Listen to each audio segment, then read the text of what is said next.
Good evening, live from Hideaway Field. It's Premier League Wiffle. Thursday night action will feature the 3-3 Bombers at the 1-5 Snappers. Snappers looking to bounce back after a tough start to this season. Bombers played a lot of strong games thus far, and they find themselves sitting at 500 right now, looking to jump up in the standings.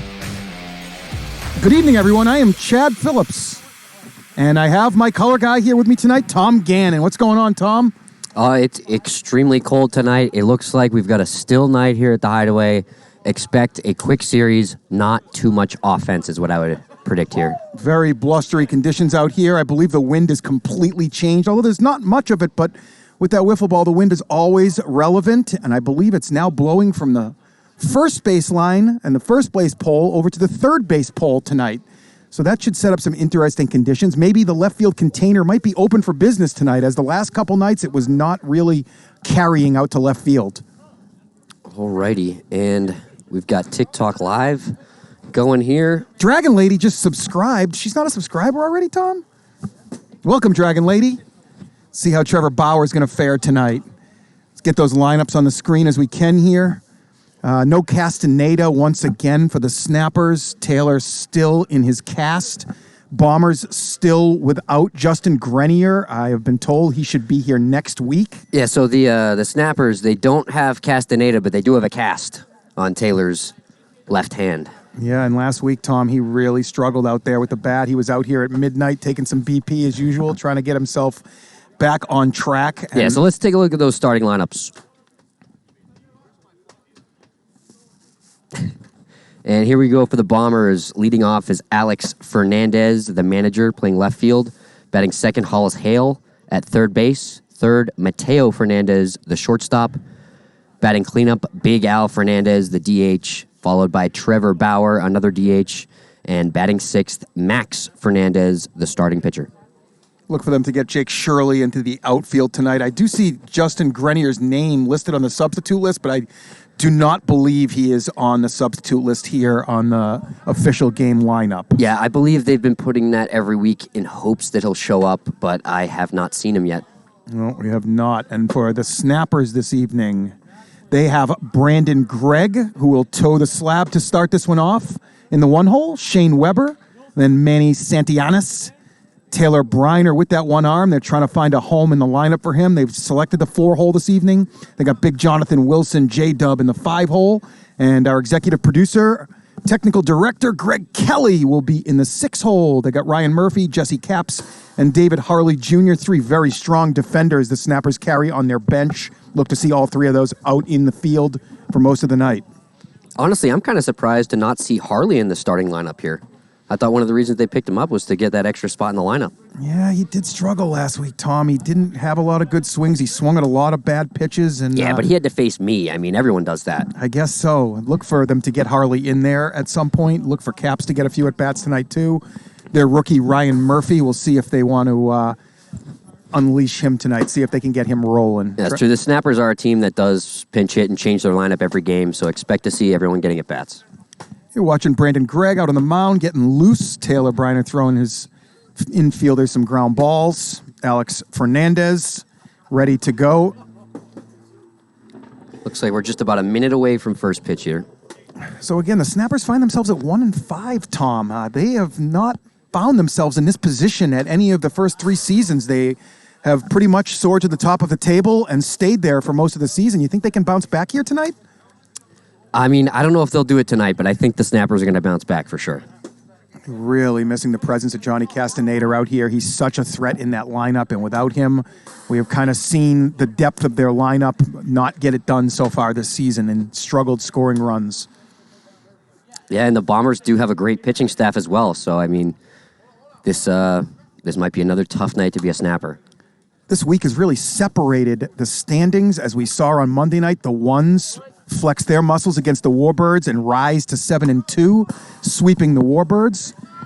Last night, another separation in that standings where the Vaders looked unbeatable last night. The Night Owls came with like 2/3 of their team, and it just wasn't enough to get any runs across on the board. Really missing James Stein out there. And they even had Randy. His flight got delayed due to the weather, but even with Randy, they couldn't get past that Vaders team.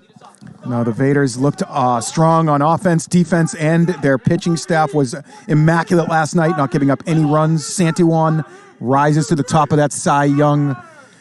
There I get the play ball from home plate umpire Matt Patricus. Fernandez steps in. Gregg's first pitch, swing and a miss. Very aggressive Bombers team here, Tom. They like to attack. No, I still don't understand why they've got Alex leading off. Yeah, I agree with this as well. I feel like you got to be having Mateo bat first. You want the most at-bats for Mateo. Even Bauer, I would put in that spot. I think Bauer is a little too deep down in the lineup, hitting in the 5-hole here tonight. He had a monster 5-home run game coming off of Player of the Week last week. Brandon Gregg's screwball. They like to get Brandon out there in game 1. He's really struggled with the walkout, and they want to get him going. And by throwing him in game 1, they can get him back in the second couple of games. If he struggles here, Carrasco hits him. Can of corn out, and Weber cruises over. News on Shane Weber, though, Tom. He came back from his doctor's appointment today, and he has a fully torn ACL. And he has 4 series left, and he's going to be going under the knife. And the Snappers will be without Shane Weber for the second half of this season. That spells trouble. It smells like relegation. Well, they're hoping that Taylor can get that cast off before Shane has to step off the field and at least get Taylor back going again. Here's Hollis Hale. Looks at ball 1. Brandon Gregg is basically a slider screwball pitcher. You want to lay off of that screwball as it's tough. Grandin bobbles it around a little bit, but makes the easy play for the second out. You just call him Grandin? Maybe. I might have. That's going to bring up Mateo, who is certainly this team's best hitter as of this point.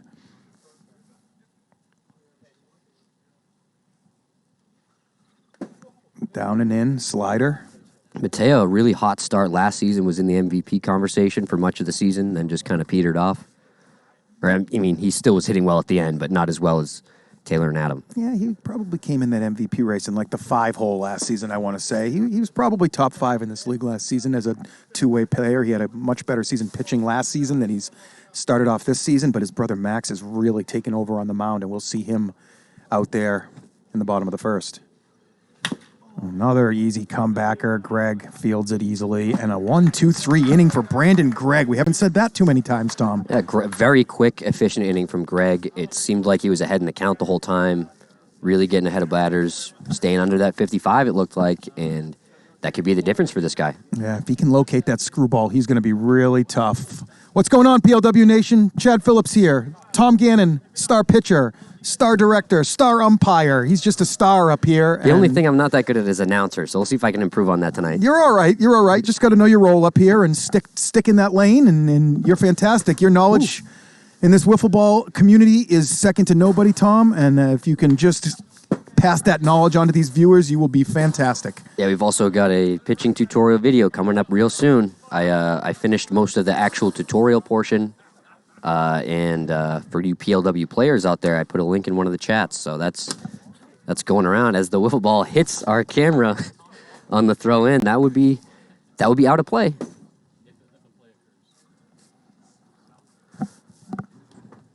Can you give me studio mode so I can fix this booth camera, guys, down? Thank you. There you go. Seeing Max all bundled up out there tonight. He was stellar last week in getting his Bombers a series win. I can't remember who they played at this point. Was it the Vaders they played last week, Tom? Who? The Bombers. Is that Bombers, Vaders. That sounds right. 2 out of 3, I think the Bombers took from the Vaders. I'm not sure. Brandon Gregg steps into the box. Going to lead off against Max here. He bats righty, throws lefty. Got a few guys in the league like that. I feel like that's a common, or not a common thing, but I feel like that's like the worst thing you want as a baseball player. I know I had a buddy in high school that was righty batter, lefty pitcher. It means that you can't play infield, and you're not getting in the lineup extra at bats for being a lefty either. Yeah, but Brandon, they're really pushing here. They've got him in that leadoff spot, looking to not put Shane Weber there. They like to leave Shane in the 2-hole, and that's where he's comfortable. Yeah. A nice little pitch there by Max. Comes back and catches the inside. Beautiful. Remember in the PLW, we start with 1 strike. So that makes the count 1-2. Looks like we've got the masked Max. Oh, that's a mouthful. He's got that cold weather gear. Yeah, it's about 39 degrees here at Hideaway Field right now and dropping steadily. And we are in the desert, so it feels even colder. I'm from the Northeast where there's a lot of humidity, and it feels colder than whatever the temperature says out here. It definitely does. It's nice in the summer, but in the winter, not so nice. Very exaggerated weather effects out here in Las Vegas, as we saw this week with some of that wind. It's windy, then it's not windy, and then it's extra windy, and then it's still. So it's hard to gauge the conditions. A lot of batters are probably a little upset they don't have an extra home run or two with some of the balls they hit this week. And then some batters hit a couple of little fly balls that ended up way out of the yard. Oh, yeah, I was the beneficiary of the wind a few times. I would have 0 home runs this season if it weren't for the wind. Couple of quick balls to Weber. He's going to look for something to handle here, something he can drive. Oh, rolls one over, evens the count at 2-2.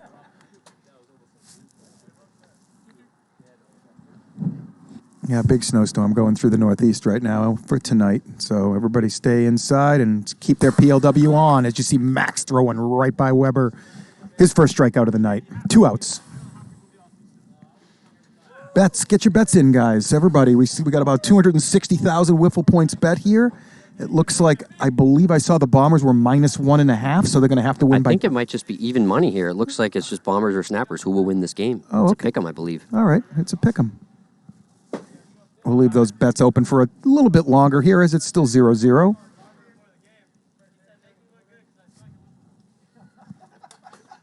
Yeah, pretty much as soon as the line moves, the bets close. So make sure you get your points in now. 2 quick balls to Manny.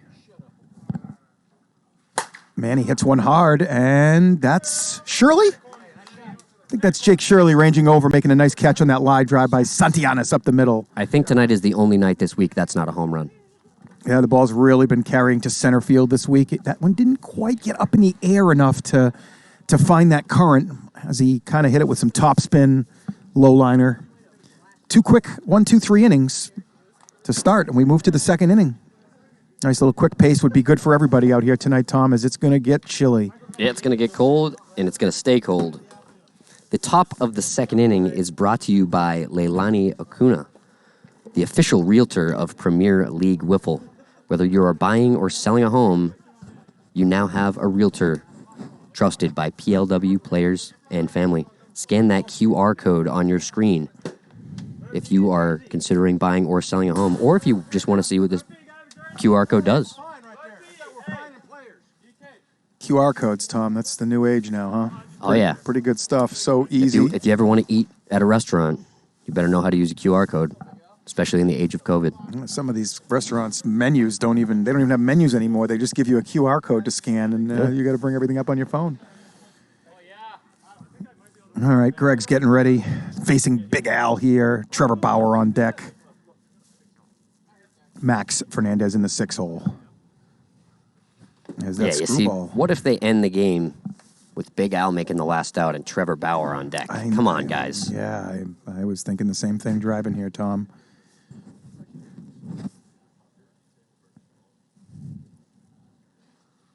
There's a screwball. Almost went over the backstop right at me. Good eye from Big Al. Big Al switching from contacts back to the glasses. Said he was not happy the way the contacts moved around in his eye. And he thinks that he's going to be able to see the ball a lot better. And it looked like Gregg's not making it too hard for him yet. Another one way outside. Oh, Gregg right back into his troubles here. It's getting behind in the count. I'm not sure he's ever gone 4 innings in a PLW appearance. 3-1 pitch. That's down. Uncompetitive. Yeah, the question with Gregg will be, how many walks will it be? Will he walk all 6 tonight? Oh, I think he may have done that a couple weeks ago. It is a full count here, 3-2. Ball 4. Gregg notches that first walk here early in the second inning, and the Bombers have something going. It's funny how quickly you can lose it. It looked like he was dialed in that first inning, all over the zone, and now not so much. pitching out here in the PLW, very tricky, finding that 55-mile-an-hour speed. There's Bauer. He had a terrible first week with 9 strikeouts and 11 plate appearances, and then he bounced back last week with 5 home runs on 8 hits. Yeah, he also, I believe it was in his last at-bat, week 1, that he finally hit a home run, and then he decided to just keep doing that. Yep, it seems like a good plan. There's a good screwball, but it's a little bit hot, and Bauer lays off, recognizing that low plane there, Tom, and it's going to be a little bit hotter. Yeah, he's also one of the few guys tonight that I think will really be able to hit the ball out. He swings extremely hard. I'm interested to see how a ball is going to carry to right field here, and I have a feeling this is the man that's going to show us. Yeah, still no team really putting a guy over there, even though he's got, I think, 6 or 7 hits to right field so far this season. But you can see David Harley Jr. right in front of the Little Batty Bakery sign over in right center, closer to center. So he's got a lot of room to work with. That's it, well. That's it, and it's going to be caught, though. Ranging over is Harley Jr. That ball kind of hung up, Tom. That wind is blowing the opposite direction tonight. It's been blowing from left field pole to right field pole, but for tonight, it's kind of blowing across the other way. I think tonight it's really completely still. I feel like there's almost no wind at all. It may be even blowing in.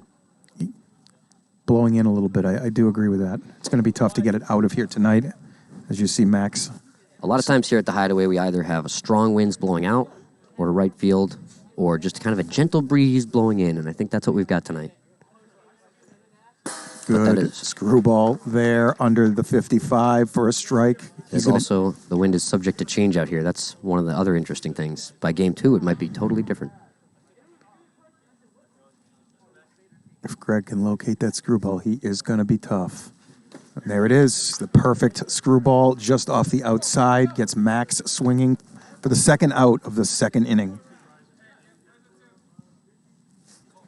It's going to bring back the top of the lineup and Alex Fernandez.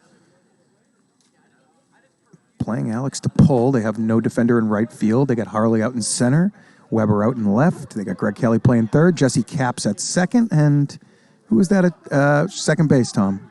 Shane Weber. Okay, my bad. Who's out in left then? It looks like Ryan... Crap, I can't think of his last name. Their free agent. Murphy. Ryan Murphy. That's right. Ryan Murphy. Ryan Murphy looks cold out there. Didn't bring enough sweatshirts. 2 quick balls to Fernandez. Gregg's going to have to come in, and he does, and it's a ground ball over to Weber, who makes a great play, makes the easy throw to Capps at second for the force out, and... Are you telling me that guy needs knee surgery? That guy needs knee surgery right there. He's got a torn ACL. It's been over a year his ACL's been torn. And I saw the medical report, Tom. It was not pretty. It was like 15 lines of this is broken, this is broken. He's a tough guy out there. He said he's been playing with a lot of pain in the last year. Hopefully the surgery can fix some of that up. He'll come back better than ever. But Shane's still moving pretty well for a guy with a torn ACL. That's some impressive stuff. But I'm sure his knees are killing him. What they need Shane to do is hit here tonight. If Shane can't hit tonight, then the Snappers are in trouble. And I think even if he can hit tonight, they're in trouble unless somebody else does too. PLW Nation, how are we? Thursday night, all bundled up here in the booth. It's about 37 degrees. We got a good series here. Both teams trying to stay out of the cellar. If the Snappers can't win this series, at least, they're going to find themselves down right at the bottom. And if the Bombers can't get a couple of these, they're going to find themselves under 500 as well. Tough season this year. A couple of very strong teams. Vipers look unbeatable. The Vaders last night looked unbeatable. And we all know the ones are going to be extremely tough. Adding Jeremy Llewellyn this week, who got his feet wet out there for the ones. And I'm told that he's going to be a baller out here pretty soon. So I think he might have got a base hit in his first at-bat.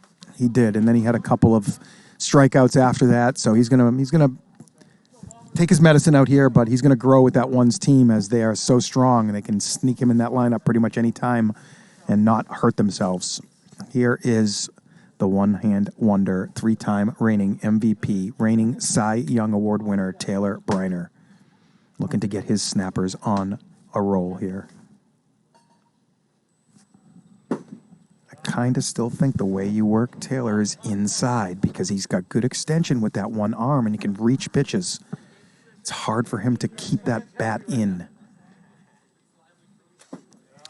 Morpheus 413. We can't compete with Trench and Jim, but you can get a little bit of goofball banter out of us. I'll work on that for you. Yeah, going to be tough to compete with Dodos up here, that's for sure. And Trench, I mean, I don't know how he comes. I think he's got a random word generator that comes up with half the things he says. That's hit well. Taylor punches one up the middle, still saying he can hit 300 this season. Off to a slow start, but I would not doubt that man. Leadoff single snappers. Here is J-Dub. Man, he's good. Very, very good swing. He has really been working on staying that swing on a level plane. Taylor also hit a home run off me with one hand in the championship series. I remember that. Pretty demoralizing when you give up a home run as a pitcher to someone with one hand, even if it's Taylor. Couple of good takes by Wilson. Finds himself some count leverage here. It's 2-1. He's going to be looking for something to drive. Not that one. It's 3-1. A walk here would not be good here. If I'm the Snappers, I'm giving Wilson the red light. And there it is. Red light, 2 on, nobody out. 1 walk to Max. Going to bring up GK Rabbit here in the 6 hole. If he gets on base, look out here. So over the winter, Gregg was actually working on trying to not get under the ball so much. But in this at-bat here with runners on first and second, as he... Wow. Wow, Bauer fooled, took a couple of steps in and was able to throw that big left paw out and stuck right to it for a big out. Trevor Bauer. Dragon Lady, where you at? Great play by Bauer, great reaction. Bauer, another knee brace wearer, along with Shane, had a big knee injury at the end of last season. Or I think it might have been the very beginning of the offseason. Ball 1, ball 2.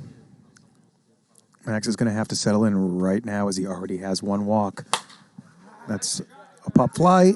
Fernandez handles it easily, and we have 2 outs. Now, even though he popped out there, I think that's a good approach from Brandon Gregg. If you roll over one with runners on first and second, they've got that easy, cheap third to second double play. So hitting a ground ball on the left side is the last thing you want to do with 1 out here. Yeah, Tom, my Lightning grounded into, I believe, 4 of those step on third, throw to seconds last week, and it really, really hurt us as we got taken out of about 4 different rallies that we had a chance to do some damage. Yeah, I know. I'm just glad I'm left-handed. When I'm in that situation, I just try to pull the ball. Definitely been talking as a team about that a little bit more, not rolling over easy grounders to third when you have rallies. Can't understand anything Max is saying out there with that since his mouth is covered. The Ninja Bomber. Weber hits one well, and it hangs up, and Mateo looked like he made it dirty. I'm pretty sure that ball hit Mateo before it hit the ground. It makes it a dirty single, just 1 base. If that hit the ground clean, it would have been 2 bases for Taylor, and they'd be on the board. But instead, Manny's going to have to get something done here with him loaded. Oh, right off his hands, too. Mateo knows he should have had that one, but you can see his hands in his pockets. He's cold. Cold hands. Tricky play. Might have had to pull his hands out of his pocket at the beginning of the play there. 58 there from Max. Good eye by Manny. He has certainly turned himself into a far better approached hitter here in the PLW. That's hit, and it has got eyes, and Bauer knocks it in fair ground. Does he have enough time? I do not think that he does. And it's going to be late to second. It's a dirty single again. 1 run scores. Snappers on the board. 1-0. Yep. Wish we had the music, the Benny Hill theme song for that, because that was a train wreck of a play. Yeah, Tom, if he just lets that bounce, and it's going to bounce foul, but it touched his body in the field of play, making it a fair ball right there, and then he could not get a handle. And yeah, and you could tell he wasn't sure if he should go try to dive for it. Obviously, he's got the knee issue. That was just one of those kind of tough balls to make a play on, and it was also close enough to the pylon that he can't really just let it drop and go fair, because if it goes behind the pylon, that's going to be a base hit as well. Yeah, it did drop a couple feet in front of them on the infield, and it was never going forward from there. So yeah, it had a lot of backspin. That would have definitely been a foul ball had he not touched it. Quick strike to Taylor. It's 0-2. He takes a low one there.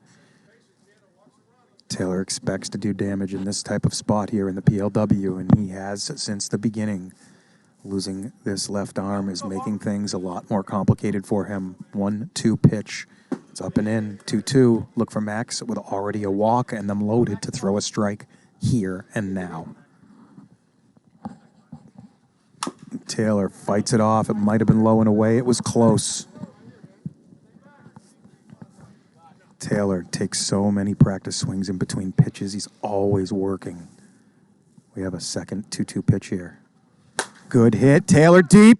And it's caught by Mateo with one hand. It was going to be a sure triple, Tom. Mateo makes up for that little blunder a minute ago and gets the Snappers out to end the inning. What a catch. Let's see it again. Oh, my goodness.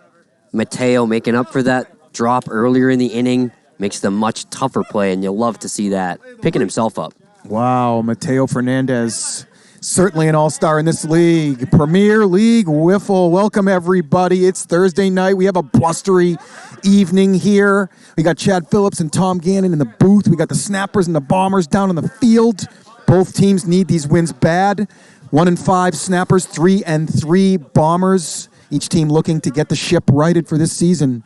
And every win counts as we have relegation for those teams that don't make the playoffs. So just because there's no tanking for a draft pick in this league, not anymore, especially after the last Challengers tournament. Absolutely. We have the top 5 teams making the playoffs. The top 3 get a bye. 4 will play 5 to complete that 4-team bracket of playoffs. The 6th place team in the league is in a neutral position. They are not in the playoffs, nor are they in relegation. The 10th place team is relegated. The second relegated team will come from the 7-8 series. Loser will play the 9 in a series, and the loser of that series will join that 10th place team in a relegation tournament where they do not want to be. Here's Hollis Hale leading off of the Bombers. Looks like we're ready to go. Screwball down and away. I'd say that Gregg throws about 60% screwballs. Tough pitch to pick up, and he's got that slider there's that screwball. He throws that inside a little, has it come back out over the plate. Hollis takes. Right at 55, too. And like you said, Gregg definitely goes to that screwball when he needs a strike. Good pitch by Gregg, but it is 1 mile per hour over. Hollis catches a break, and it counts 2-2. Gregg plagued by that 56, 57. If he can turn those into 52s and 3s, he's going to be pitching a lot deeper into games. I believe that's a full count there, 3-2. Because on that last one that was 56, Hollis was fooled. He wouldn't have swung at 54, 53 either, I think, if he, assuming he puts it in the same spot. Yeah, definitely. Big pitch here. Gregg already has one walk, and he comes in with a good screwball at 52, as Tom suggested, and he gets an easy strikeout. Has he got an earpiece in? Is he listening to me? I don't think so, Tom. I don't think so. Although I can't wait till we have a nice screen in front of us here so the batters can't hear us as easily. Yeah, I think we're going to be in center field at the new field. Oh, that's a good point. So you'll really be able to see where the pitches are going.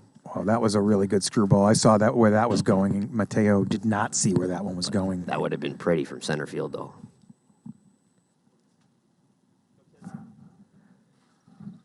Good pitch, 55. That's that slider, I think. 2 quick outs for Gregg. He's looking good here.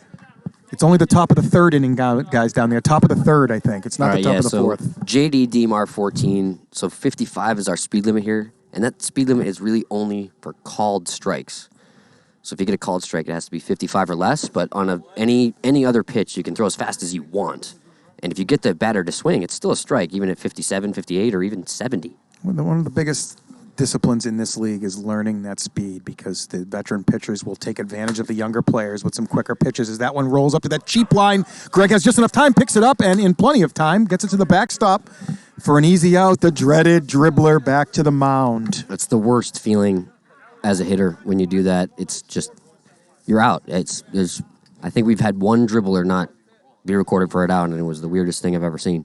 You see that cheap line there? That plays exactly like the first and third base foul lines.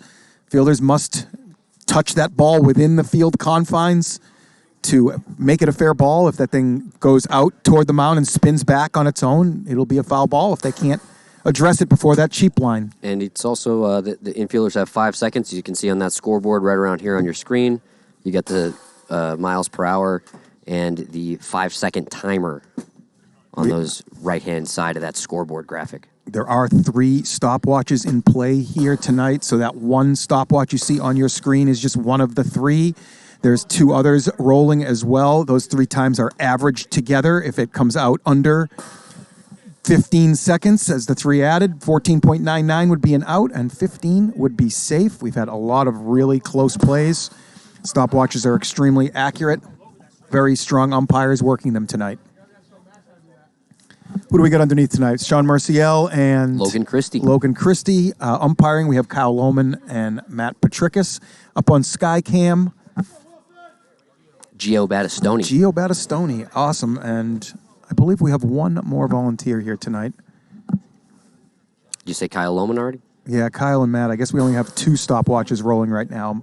Matt Patricus on the main timer you see on your screen, and Kyle Lohman down the first baseline. You see Jonathan Wilson wave and miss at that one. I'm not sure what he was looking for, but it wasn't that. Jonathan's going to have to get rolling here, or he's going to find himself right out of the lineup, Tom. That's hanger, but Jonathan pops it up. Alex handles it easily. Wilson having a tough start to this season. Just not looking good up there.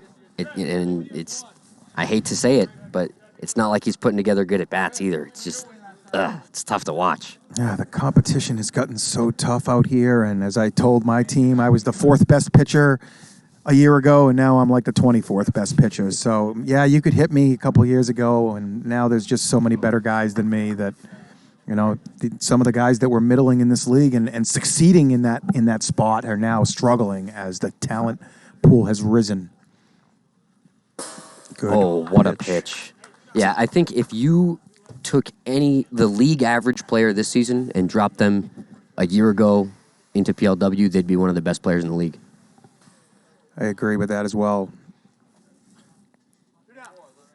As we continue these seasons, it's going to be a lot harder for you to get into the PLW. The next draft is in June, so you guys get out there, go out to some of the parks here in Vegas, grab your friends, and get practicing. Go buy a pocket radar. Use code PLW10.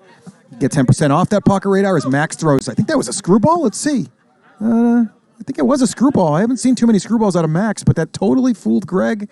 Oh, absolutely a screwball. Good pitch by Max, changing it up.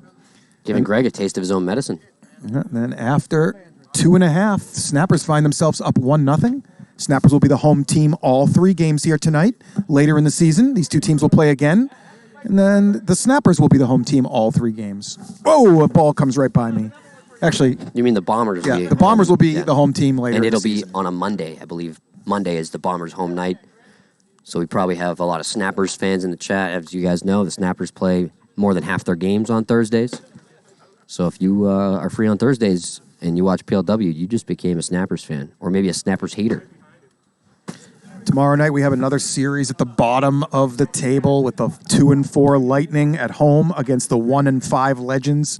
Both teams going to be looking to get on track tomorrow night. Yeah, someone's got to win. There's 3 games. Someone's winning them. Somebody's got to win. All right, Brandon Gregg back out for the top of the 4th. Oh, no. Another rollover. I thought he was going to hit Bauer square in the head with that one, standing right in front of the backstop. And if you're the batter and you stand in front of the backstop on those plays, they can just throw the ball at you. It's a wiffle ball. You'll be fine. Looking for some, a little bit warmer weather tomorrow night, hopefully, as well. I think we're looking for warmer weather every night for the rest of the year. That's about the 5th rollover to the pitcher we've seen between these 2 teams here early. Both pitchers really moving the ball around. A late movement on Gregg's pitches. I don't think these Bombers are picking it up very well right now. Yeah, the Snappers have always said Brandon Gregg might be their ace in terms of stuff. It's just he's got to keep himself in the game. And right now he is doing so, looking for his longest PLW appearance into the 4th here. 3 innings for a starter to get the win here in the PLW.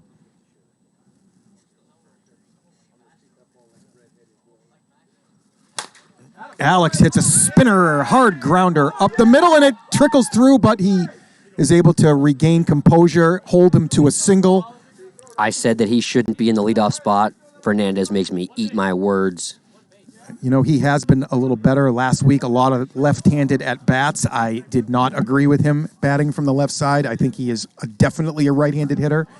I am not a big fan of switch hitters because when you're a switch hitter, in my opinion, you're leaving something on the table because you're definitely better from one side or the other. There's very few Kautses out there who can compete equally from both sides of the plate.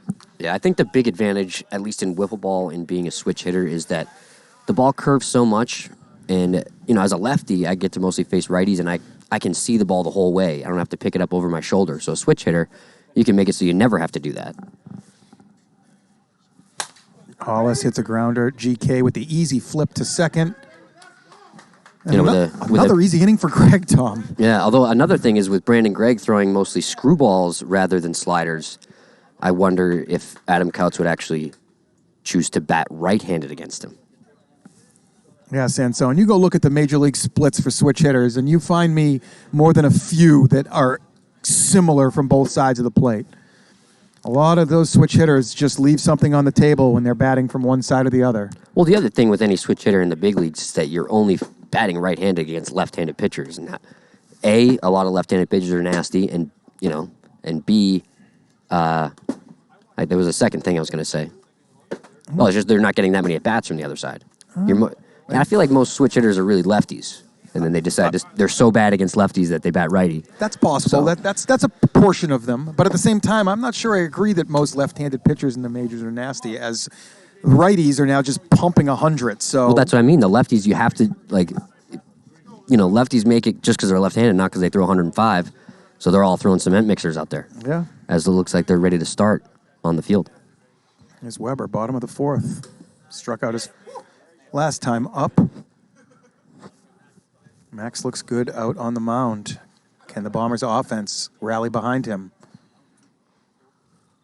Submarine, we haven't seen that out of Max. And that's probably why that wasn't even close. He's trying a lot of new stuff out there. Good time for it on 0-2. Let's see if he comes back with that screwball. A little floater. Alex makes the easy play. Good throw. 1 out. Carrasco looks very good at shortstop. I do like him in that position.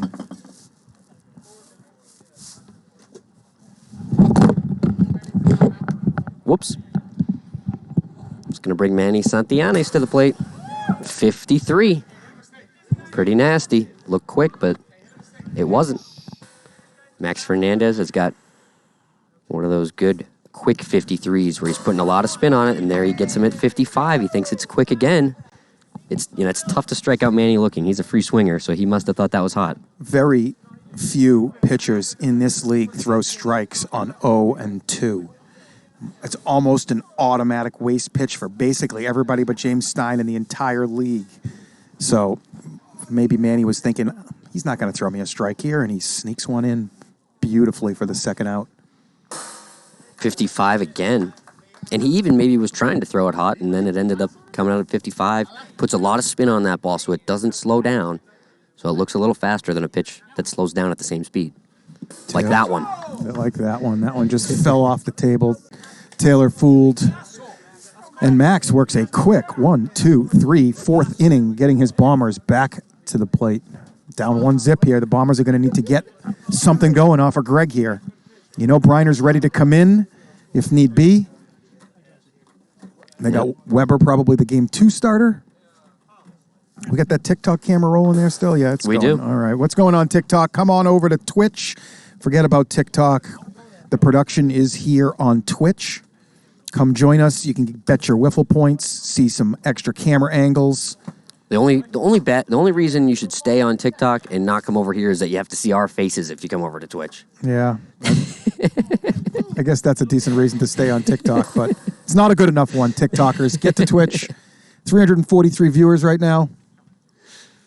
Bombers looking to get something going here, and they got the right man at the plate to lead this inning off in Mateo Fernandez. What kind of sorcery was that? That's the wiffle ball SV55K powers.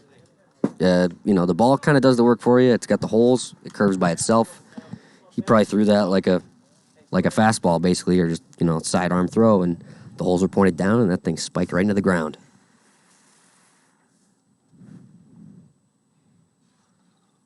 Screwball away, Mateo. Good take there. He wasn't going to do very much with that pitch. I almost think you just got to start sitting on the screwball because he definitely throws at least one to every batter. Step towards the plate, look to shoot it the other way. Oof. Wow. Filthy pitch there by Gregg. Got everything working. Moves Mateo to 1-2. First time chat. Like to see that, guys. Get active in that chat. Gregg comes with a little quicker pitch there. If you've got any wiffle ball questions, I'm pretty sure I can answer them. And if I can't, Chad can. 2-1 now. Gregg already has one walk here. Now we go full. Gregg's going to have to make a pitch here if he wants to complete this game. Oh, Sean Allen, 1975. That's what I love to hear. Big pitch from Gregg here. In his 5th inning of work, Mateo fights it off. It looked like it might have been ball 4. He wanted that one back, though. I think if he got that pitch again, he wouldn't take it for ball 4. He'd try to take it for a ride.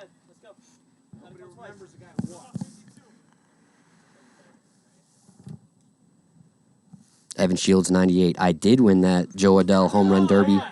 I actually bartered the cleats. Peter Mockabee, he lives in the L.A. area, and he's got some Angels fans in his family. And I'm broke, so I bartered with Mockabee. He's actually got the cleats. I believe he's given them to someone as a birthday gift. I think I hit like 20-something home runs in that. They had the wind. They picked the field with the wind blowing straight out, so it was pretty fun. As you see, Gregg does walk Mateo on that 3-2 pitch. That's going to walk him out. As you know, in the PLW, if you are the pitcher and you walk 2 batters, you are no longer the pitcher for that game. As we watch Taylor Briner come in, save situation, obviously, looking for 6 outs to get his snappers to 2-5 here.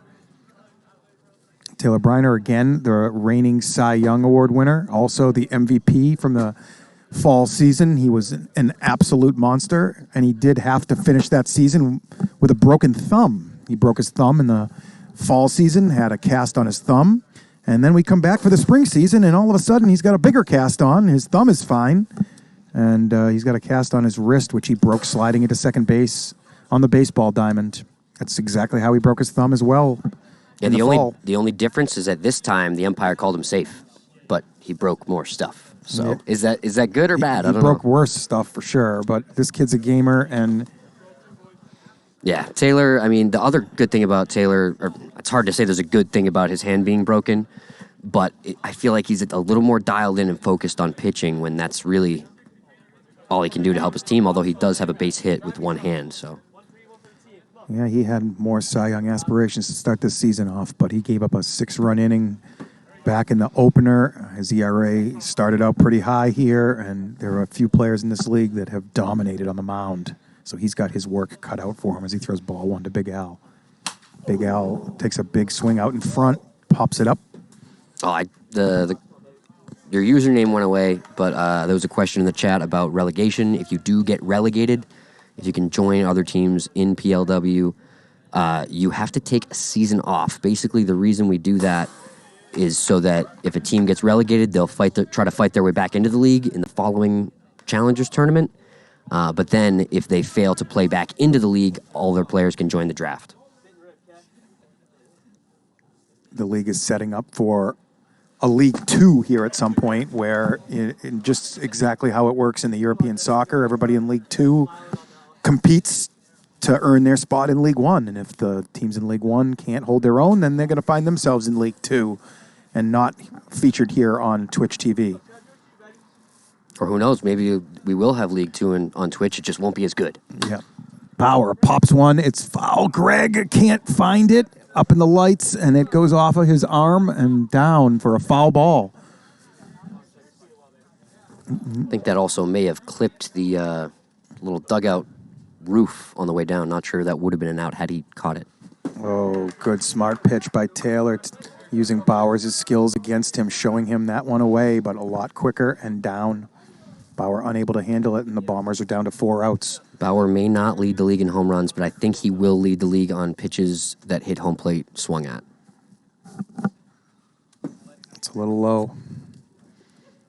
Max looking to find his way on base here and give his brother Fernandez an RBI opportunity. Good swing by Max. He's got a lot of power. He's connected on a couple of big home runs to left over the last year. Max also one of the hardest swingers in the league.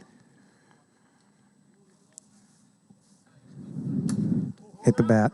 Wow. No, head first. Can't tell what happened.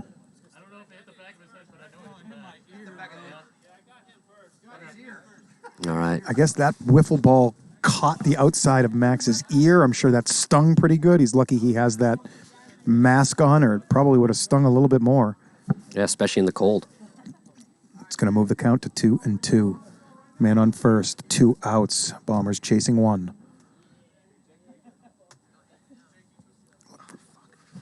Good slider away. Taylor, perfect with his location.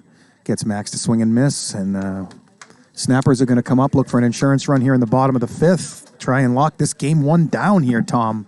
Snappers need this. Yeah, they do. And, especially winning via shutout, that gives your pitchers confidence going into the next game. The other team hasn't even gotten anything going yet, so that can, sometimes if you win game 1, you can win game 2 as well, mentally. Obviously, you still have to go out there and perform, but the way, a lot of teams kind of let the other team come back into it a little bit toward the end of the game, and then they carry it into game 2 and they lose. Yeah, once a team has been down 0-2 here in the PLW, it's been a super intense game 3 as nobody wants to get swept out here. Getting 1 out of 3 games, it feels okay to get out of here. When you lose all 3, you just can't wait till next week to get yourself another chance to get back on the winning track. And even like those games where you think you should have swept and you kind of drop a game, and at the time it's like, you don't want it as much as the other team.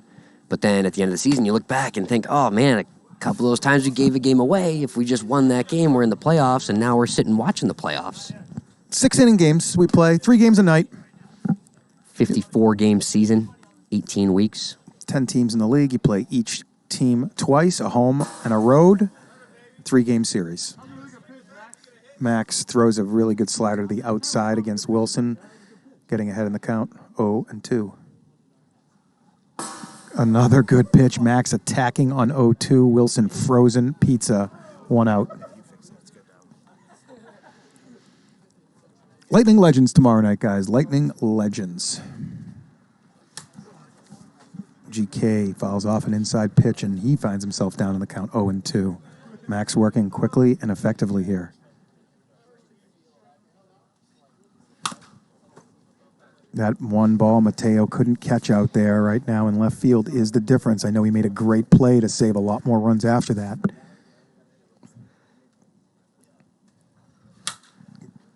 Kelley spoils one. Caught by the sky cam, Gio Battistoni. What a play.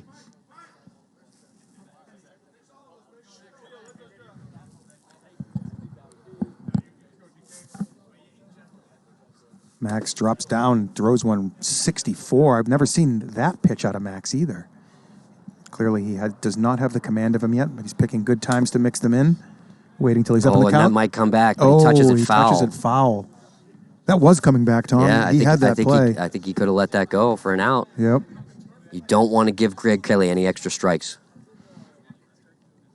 See a lot more balls in wiffle balls start foul and come fair, which is something you don't see in baseball very often. 58. And not only that, the lines on this field are a little bit up further than they should be. So at the new field, it'll be 46-mile-an-hour changeup totally has Gregg out in front. And there you see Gregg's big frown on his face. Gregg thinks he should have had that one. Here is Brandon Gregg. 2 G's in Brandon Gregg. Only 1 G in Gregg Kelley. Big swing by Brandon, fouls it off, and once again, Max finds himself up in the count 0-2. I think you mean 3 G's in Brandon Gregg and 2 G's in Gregg Kelley. It starts and ends with G.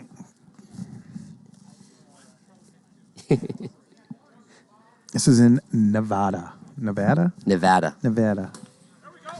It's funny. The correct pronunciation, I feel like you want to give the exaggerated Boston accent. As we see Max throw a filthy slider to the outside pipe. Las Vegas, Nevada. Gregg swinging and missing. And we are through 5 quick innings here. I was right. I said it was going to be low scoring. It's going to be low scoring all night, Tom. Yeah. One mistake every game is going to be the difference in this night here. You can see these pitchers are locked on. The Bombers have plenty more firepower on the mound behind Max. We have not seen Weber yet. And we're looking at Taylor Briner out for his second inning of work, looking to get the save here and get his Snappers back on the winning track. They are not used to losing games out here in the PLW. They won 24 out of 27 series in summer and fall. And so far this season, they have lost both series, one getting swept. Yeah, and they were very dominant in that fall season all year, really. Even after Taylor broke his thumb. But Yep. Standard balls right out of the box, standard bats, the normal yellow bat you see hanging out in the department store. that's right. And you are allowed to put tape on the bat and get the bat up to 10 ounces. That is the maximum weight for a bat out here in the PLW. You're allowed 1 foot of consecutive tape and no more. And here is Fernandez. He's got one of the best looking bats in the league, Tom. Very, very sparkly. Bomber blue bat. I believe that is a Trevor Bauer. He's trying his hand at bat making. He and Leday, 2 of the top bat rappers in the league.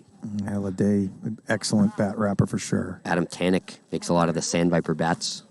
I think that's why the ones miss Leday so much. They have to make their own bats now. I think part of the deal was trading. They got to keep the bats. Oh, cool.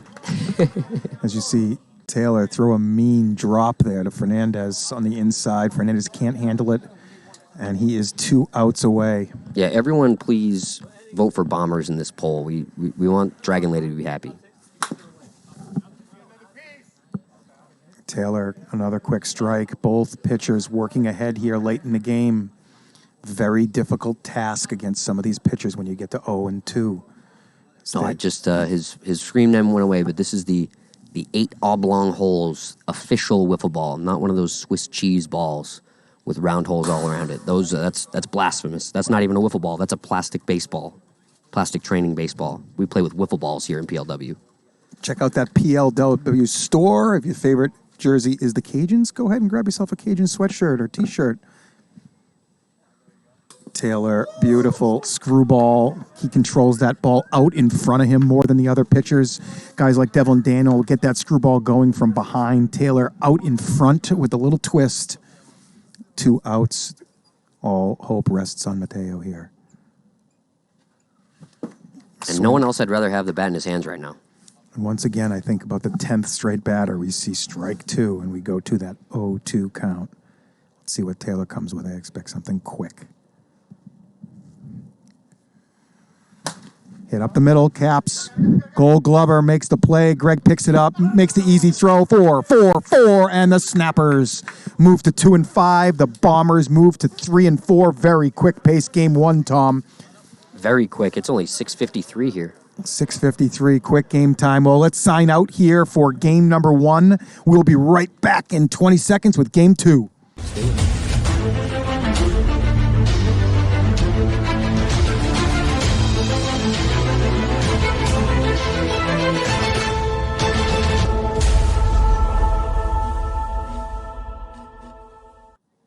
Welcome back, PLW Nation. Game 2 here, Snappers Bombers. You just watched the Snappers beat the Bombers 1-0. Heartbreaker. Heartbreaker. I think it was an unearned run too, right? I don't know if that was called an error or a hit out there on Mateo. It was a tricky play. Yeah, it was a tough play for Mateo. He probably should have made it, Yeah, but it was probably ruled a hit, but it probably felt unearned to the Bombers. I think so. They played a great game, very good defensive game as well. Mateo made a fantastic catch out in left field to prevent any more damage. We got Jonathan Wilson on the mound here. Game number 2 for the Snappers. Alex, who's throwing? And can we close that poll downstairs in the control room and see what the line is for these wiffle ball points? We got Alex Fernandez against Jonathan Wilson. I think this game should probably be a pick'em as well. I give the pitching matchup to the Bombers this time for sure. Alex is definitely a veteran pitcher in this league, and he's faced the Snappers team several times and given them fits. We'll see if he can do so again. He's going to need to square this series up for the night. We got nice. Awesome. We got lineups here. It's going to be Alex, Hollis, Mateo. Max moved from the 6-hole up to the 4-hole, swapping spots with Big Al down in the 6-hole. Trevor remains in the 5-hole for the home team Snappers. It stays Brandon, Shane, Manny, Taylor, Jonathan Wilson. But in the 6-hole this game, Who we got? Ryan Murphy is going to be batting 6th this game. The free agent pickup. They say he's going to be the next Johnny Castaneda. Those are big shoes to fill, and not just because Johnny is a large man, also because he hits bombs. 5 innings pitched for Max Fernandez. Also 5 innings pitched for Brandon Gregg. Two innings pitched for Taylor. Not used to this headset, guys. I'm sorry. This is all brand new technology to me. Gregg Kelley keeps upping the ante up here in the booth. And guys that were born in the 70s like myself don't keep up as well. Yeah, I want to see Gregg Kelley up the ante on the field. I want to see Gregg get into one. I also want to see Gregg Kelley. But it looks like they've taken him out of the lineup. They have. That's where Ryan Murphy has taken that 6-hole from Gregg Kelley this game as Gregg hits his own monitor up in the booth. But luckily, does not throw hard enough to break it. But Gregg hitting that middle panel, we might see some good plays from Gregg. But we'll see. Sometimes, come game time, it's not so easy to make that throw, even though you're hitting the middle of the backstop every time in warm-ups. Snappers run Jesse Capps out to short, probably the Gold Glove favorite at that position here this season. Gregg Kelley to third base. No slouch himself over there as an ex-soccer goalie, extremely proficient at knocking down the ball and using his teammates. We got Manny Santillanes out at second, and in the outfield, it looks like it's going to be Murphy and Weber here. Jonathan Wilson on the mound. Taylor Briner coaching from the sideline. It looks like that's Harley and Weber out there. Thank you, Tom. Thank you. It is a lot more difficult to see who's in the outfield than I'd like it to be sometimes. Everybody kind of looks the same when they're... Well, and the lighting's not as good. Once we get that new field, we're going to have some better lights. Yeah. There you can see the zoom on. That's definitely Harley. I wasn't 100% sure. Yeah. But it looks like everyone's just piling their wiffle ball points in the Bombers. Look at that. So right now, if you bet that Snappers, you get about plus 190, plus 180. If you bet the Bombers, you're laying minus 180. Let's get those wiffle points in. We'll leave those lines up until there's a point of contention here. Alex, is that going to roll fair? Is it going to come back? Is it too long? He waited too long. Terrible decision by Manny Santillanes, and then he's not ready to make the throw when he does pick it up. Although it looks like it might have been 499. I don't know if they just clicked that when it hit the ground, but maybe had just enough time there, but just had to rush the throw. I mean, you got to be touching that before it comes fair. Absolutely, you got to keep that. Count to 3 in your head. If it's over 3 or 4 seconds, you probably just want to hit that foul.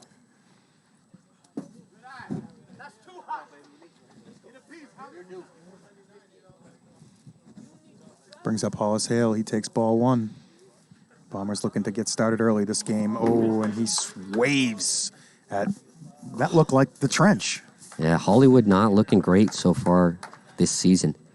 Yeah, Wilson's curveball, I would probably compare it most to Jason Walker. I think they throw practically the same pitch. Billy Osgood, another guy throwing the same pitch, really. I think Billy starts breaking a little sooner than the other guys. Wilson's kind of, when he's on, it waits until it's like 3/4 of the way there and really bends. Same thing with Walker. Hollis hits one high. It's going to be a tough play. Manny ranges under it, makes a good catch. That's a tough catch to make, too. When the longer the ball's in the air, the more it's spinning and curving on the way down. And I've seen a lot of plays that seem like they're going to be easy, turn into sometimes even base hits. Someone doesn't get a hand on it. Adventures. You don't have that big glove on your hand. We do allow no gloves out here. Mateo wastes no time punching the first pitch. Right side single moves Carrasco, i.e. Fernandez. It's still going to be tough to get that Fernandez in my head. When I see him, I see Carrasco, but... Yeah, it's tough because we didn't really call him Alex before. That's correct. We called him Carrasco 100% of the time, but it is Alex Fernandez now. He is in a tag-up position. The only time you'll see base running here in the PLW, he is eligible to tag up and run. If he crosses that line at the 18-foot mark, he is committed to go home. He can bluff up till that point. But if he does step on that line, he is a sitting duck out there, so he better be ready to run. And he will.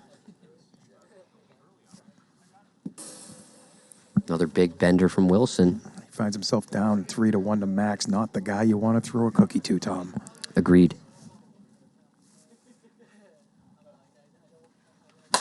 That's hit high, and that's a tag-up situation, but I don't think he's going anywhere. He bluffs, throws, and the throw is airmailed. The first time we have seen that in this league. David Harley airmails the throw. Tom Gannon makes the play up here in the booth. It definitely went over. I'm not sure what they're arguing about out there. I believe everyone advances one base on this. I don't know what they're arguing about. That is a one-base error. Everybody advances one base. That's right.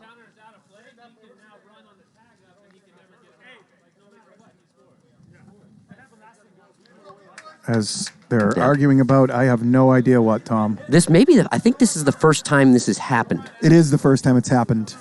It is. The airmail, and you can see me catching it on the replay. That's funny. I didn't even notice that. Excellent. 1-0 Bombers. No RBI there for the batter. That's hit. Fly ball. Weber under it. Ooh, he had a tough time with that. That ball's in half. Take a look at that. Oh, it is. That's what happened there. The ball is dented. That's what we call a taco ball. That ball's going to the taco league with a big dent. Oh, it's still dented. Usually the dent pops out by the time the fielder's done with it. Not when Bauer hits it. Oh, I guess that's the deal. Trevor Bauer, monster, an unearned run for the Bombers in the top of the first. If that ball doesn't taco, maybe it goes over the fence too. That was hit hard. It was. I thought it was going to carry a lot further than that, but when that ball does taco, it doesn't really have much resistance to fly through the air anymore. It almost dropped in front of Shane because he misjudged it because it died so much. It just fell right out of the sky, and you could see him having to reach forward last second to maintain that catch. As you see Alex Fernandez out on the hill. Actually, you see Chad Phillips and you see Tom Gannon right now, Lightning manager. We see Alex Fernandez on the hill. Vipers ace. Yeah, I don't know about ace yet. I think I might be our worst pitcher by ERA. Tell me what's going on the other night. Why are you only throwing one pitch? What was going on the first 4 innings? You threw one pitch. Yeah, that's all I needed, really. I don't understand, though. I don't understand why you never came with anything good. Yeah, I wasn't ahead in the count enough. If I was ahead in the count, I could throw whatever I wanted, but you can't afford to walk out in those windy nights, so I was just trying to make sure I could throw strikes. If you think hitting in baseball 0-2 is difficult versus hitting 2-1 or 3-1, it's 5 times more difficult out here in wiffle ball. Once this pitchers get you to 0-2, they have so many weapons to go to. Yeah. And to as you saw Max last game, when he was ahead 0-2, he threw pitches we didn't even know he had. Yeah. So if one of those hits the strike zone, see ya. Sia is right, and Alex has as good of the ability as anyone in this league to mix up his speeds, his deliveries. He turns. He makes it really hard to pick up the ball. You don't see that ball. Some of the pitchers really show the ball a long way, and Alex hides the ball as good as anyone. Keeps it right behind his leg, yep. You never really see it coming out, and he also has 2 or 3 arm angles that he can go to. He's very deceptive. And when he is on, he is extremely tough to hit. He shut down the best lineups in this league over the year. Yeah, Alex has been an ace since day one in this league. Really, really consistent pitcher. He's never struggled with walks. In that first winter preseason, you and Alex had a nice 9-inning battle. Yeah, we did, and that was the wild card game back in season 0, Warbirds Bombers. And we did. No, it wasn't even Bombers. He was on the Calicos back then, the Night Owls franchise. You're right, Warbirds Calicos, and we were able to win that game in 9 innings. I will not have any more 9-inning pitching performances in my PLW career. That was the one and only. As Alex up in the count 1 and 2 to Gregg. Good pitch. He almost goes for it, too. He wanted it. He does a good job to stay back and even the count here. 414 viewers. Welcome to Hideaway Field here on a blustery Thursday night as you watch Alex Carrasco throw a little moon drop, we'll call it, on Gregg for strike 3. Right at 55, too.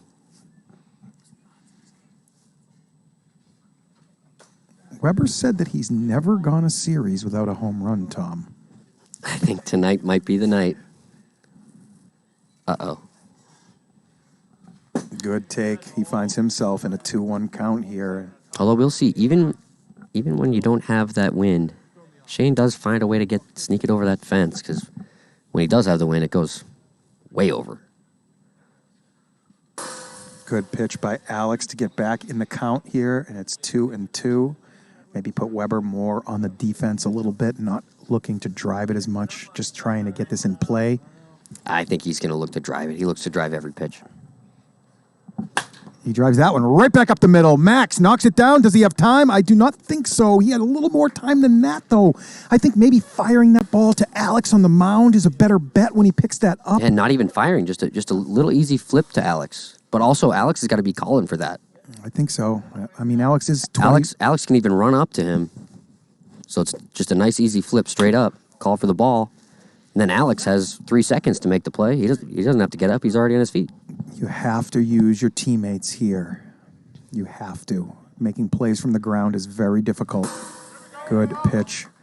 Makes quick work of Santillanes. Alex goes right after him. I did not see the speed on that pitch. Let's see if I can catch it here on the replay. I feel like it was about 58. 59. Good eye, Chad. Little hot. But Manny has been known on 0-2 to chase those quicker pitches. Here's Briner. Yeah, Manny also went down last game on a 55, so he wasn't going to let that happen again. This is game 2. Snappers 1, Bombers nothing. Game 1.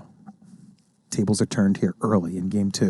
Taylor, hard grounder, easy play for Hollis, flips it to Bauer at second for the easy out, and Carrasco finds himself Fernandez. Gosh. He said I can call him AC still. Maybe I should go with AC. I can't keep calling him Carrasco. I just can't get that word And out if you of my say head. Fernandez, there's 4 different guys it could be, so I feel like that's not good either. You got to just call him Alex. I love that Carrasco name, too. I'm It's as fun to say. upset as anybody that he changed it. I didn't know. I think you're the only person that's upset. I think he's the only guy that I've known in my whole life that's changed his last name. I don't think I know another. Yeah, maybe. Welcome, Hideaway Field here.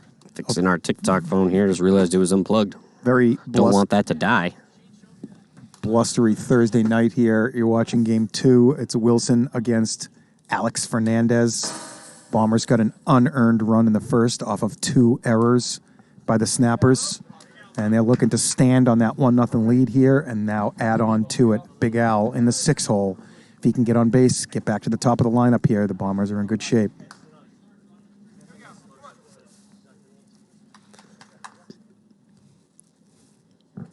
Big Al, kind of an all-or-nothing guy at the plate as he gets lucky there on a 56. I think this actually might be a pretty good matchup for Big Al. He likes to really just turn on everything, and Wilson's going to throw a pitch that he can turn on. Little pop-up. Wilson has that. Easy play. Well, gamesmanship there, tossing the ball at the guy after he gets him out. Yeah, it doesn't fly in MLB, Tom. Yeah. I don't think that would have gone very well. Wilson thought it was funny. Yeah, it's going to be his only chance to do that. Here is Fernandez. Fouls one off. Finds himself down 0-2 quickly. Been the theme tonight so far. A lot of strike throwing by these pitchers. And on a night like tonight, you can really afford to just kind of just throw the ball at the zone and make hitters kind of just get themselves out. I mean, with 6 fielders and the ball not really carrying over the fence, there's only so many ways you can get on base. That's a ball away. Carrasco/Fernandez evens the count 2-2. Bradley K333. The new field hopefully will be ready by opening day, fall season. I mean, obviously, hopefully it'll be ready tomorrow, but that's not realistic. But I think that we will be able to play the fall season at the new stadium. Oh, no, the dreaded dribbler, Wilson. Easy throw. All right, so Tom, if these messages aren't highlighted, if they're not highlighted messages, I think we need to completely ignore them. Only address highlighted messages on this from now on, I believe. There's just too many chats to address. And if you wanted to get your message highlighted, I believe it's 200 Wiffle points to highlight your message, and we will try and acknowledge those highlighted messages as we go. And then later in the post-game interview, we will have... Yeah, for the highlight message, we'll try to get to all of them, but that's right. This thing is scrolling fast. It's tough to see. But the other good thing is that if you don't want to highlight your message or you bet all your wiffle ball points last game and lost them, you can still... Dragon Lady will get you in the chat. Adam Tannick will get you in the chat. There's a lot of knowledgeable fans that can answer your questions before I can even get to it. Yeah, absolutely to that. And if we do got a couple of guys in the chat that will handle those questions from you guys. A lot of PLW diehards.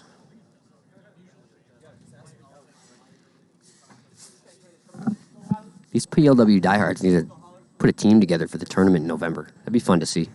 All the people that were watching.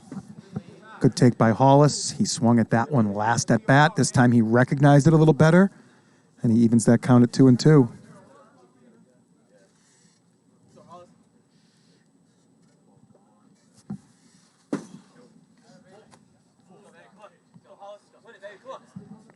That count fills up.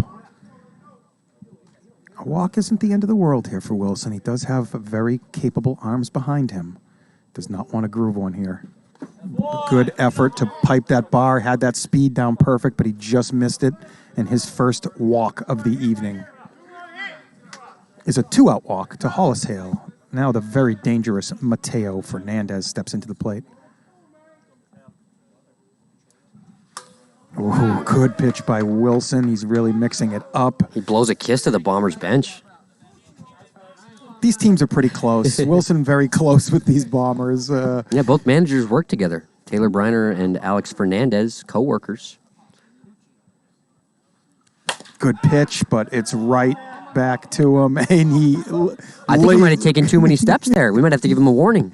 Lazily lobs it to the backstop. Let's see here. Third out. Did Wilson travel? 1, 2, 3. No, that's fine. I thought he was going to jump and dunk there for a minute. But that brings the Snappers back up here in the second inning. Fernandez back out to the mound. Snappers looking to equalize this game here early. And you got to wonder if Alex Fernandez will try to one-up Wilson with the antics on the mound. As you can see, Leilani Acuna, the official realtor of Premier League Wiffle. The top of the second is brought to you by Leilani. If you are considering buying or selling a home, scan that QR code on your screen right now. And if you're watching on your phone, take a screenshot and scan that QR code later. Get that subscription in, everyone. It's only $5. That's nothing these days. Get a subscription in. You got that Amazon Prime account. You can attach that account. Just type in !Prime in the chat and go ahead and get that subscription in. Get rid of those ads that are extremely annoying and seem to pop up at the worst times when you're watching. That's right. Especially in an intense game. If you do have Amazon Prime, it's a free subscription. They give you a free subscription. And you're going to use that on PLW. If you use it on another channel, I don't know what to tell you. Here's Jonathan Wilson looking to do some help for himself this game here. He's really struggled at the plate this season so far. Is Wilson 0 for this season? I don't know if I've seen him get a hit. I think he's like 1 for 18, I think. I could be wrong. That good? Yeah, he's got a hit or two. I don't know if he has that many at-bats. He does. Oh, boy. Wilson. You know, I love Wilson, but he's struggling. It's tough to watch. If I'm the Snappers manager, I'm not sure how many more times I can put this guy at the plate. Oh, he gets one up the middle. I think that's his first hit of the season. I think that's also his first career hit off Alex Fernandez. I believe he's 0 for 18 against Alex career, and now 1 for 19. Congratulations, Wilson. And he gives him the ball, and Wilson sure will be to take that home, put it in his trophy case as he finally got a hit off Alex. We see Jim Dodos gifting subscriptions out there online. Thanks, Jim. You're the best, man. One quick out. Here's Ryan Murphy. I do believe this is his first bout with Alex. Ryan Murphy, another snapper, scouted by Wilson, added to the team, just like Johnny Castaneda. It's a good eye, good discipline here to get himself ahead in the count. He's going to need to be ahead in the count here. This is his second time out here. The first time he looked, he's a great softball player, but he looked like a fish out of water, as many people coming from baseball and softball do their first time. But definitely showed some promise. Let's see if he can improve on that performance tonight. That's a hard hit, but Hollis is a brick wall there. They have a chance to turn two, but for some reason they elect not to do so. Yeah, not sure. It seemed that was a hard hit ball. They had a lot of time. 3-6-3 at second. Yeah, it was and that may have even been a late stop. I think it was. He definitely had time to make an effort there to throw that home. I I Yeah, think that's a head scratcher right there. And also Max, very good throwing. So, I mean, he's probably hitting that middle panel of the backstop. remember. And if he misses, it's probably going to be low or wide. He's not going to airmail it, I don't think, especially in these conditions. The only way that extra base is given is if the throw is airmailed over or around the backstop. Any low throw is no extra bases. It would be the same result. So he definitely has to make an attempt there, I think. Yeah, basically a low throw is like pulling the first baseman off the bag, so to speak, and an airmail is like throwing it into the stands. And you see both fielders making a lot of plays defensively tonight. A lot of weak contact. Good pitching. A lot of weak contact. We've had the pitcher make about 10 plays out here already tonight. Here's Weber looking to get his snappers going. That's hit. That's a double play ball, but there's 2 outs already, though. So Hollis just takes the easy flip to Bauer, and the Bombers skate out of the second inning with that 1-0 lead here. There you see Hollis kind of doing a layup over to second. Hollis was a professional basketball player. I believe he played some in Europe. A lot of star athletes out here. A lot of athletes from different sports, too. Yeah. That's one of my favorite things about wiffle ball. You see a lot of baseball players get beat by people that never played baseball. For example, Randy Dalby never played baseball. Randy Pretty wild Dalby's stuff. off to a pretty slow start this season, too. That's right. He looked very hittable on the mound in his last couple of appearances. Got off the plane, came right here, didn't really get a chance to warm up, didn't get any BP. It's a tough situation there. He had his flight delayed, but great save by Max Fernandez. Stops the ball from going into the booth. The Night Owls got a little lucky last night that Dalby was able to show up for Game 2, and let me tell you why.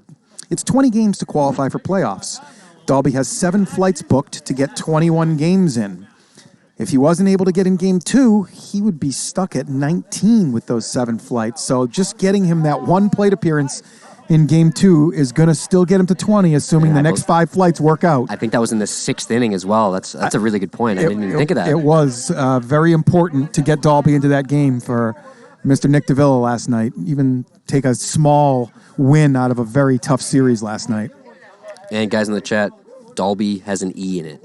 Dalbey. Put some respect on that man's name. Hard hit by Max. Stays foul down the line. Tough to sneak a bullet by Gregg Kelley down there at third. As I mentioned, his soccer goalie skills, very good at knocking down the ball. Both main broadcasters, Gregg Kelley and Trench, probably the 2 top guys in this league at third base. Yeah, they're quick. They keep everything in front of them. The one thing I will say about Gregg is that he sometimes struggles with the throw home. He's got a bit of nerve damage in his pointer finger, so he can't even really feel the ball, and that sometimes is his downfall.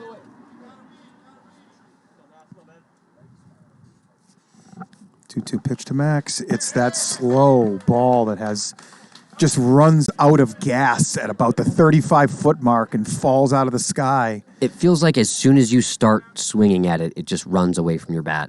Great pitch by Wilson. Excellent. Bauer, other way.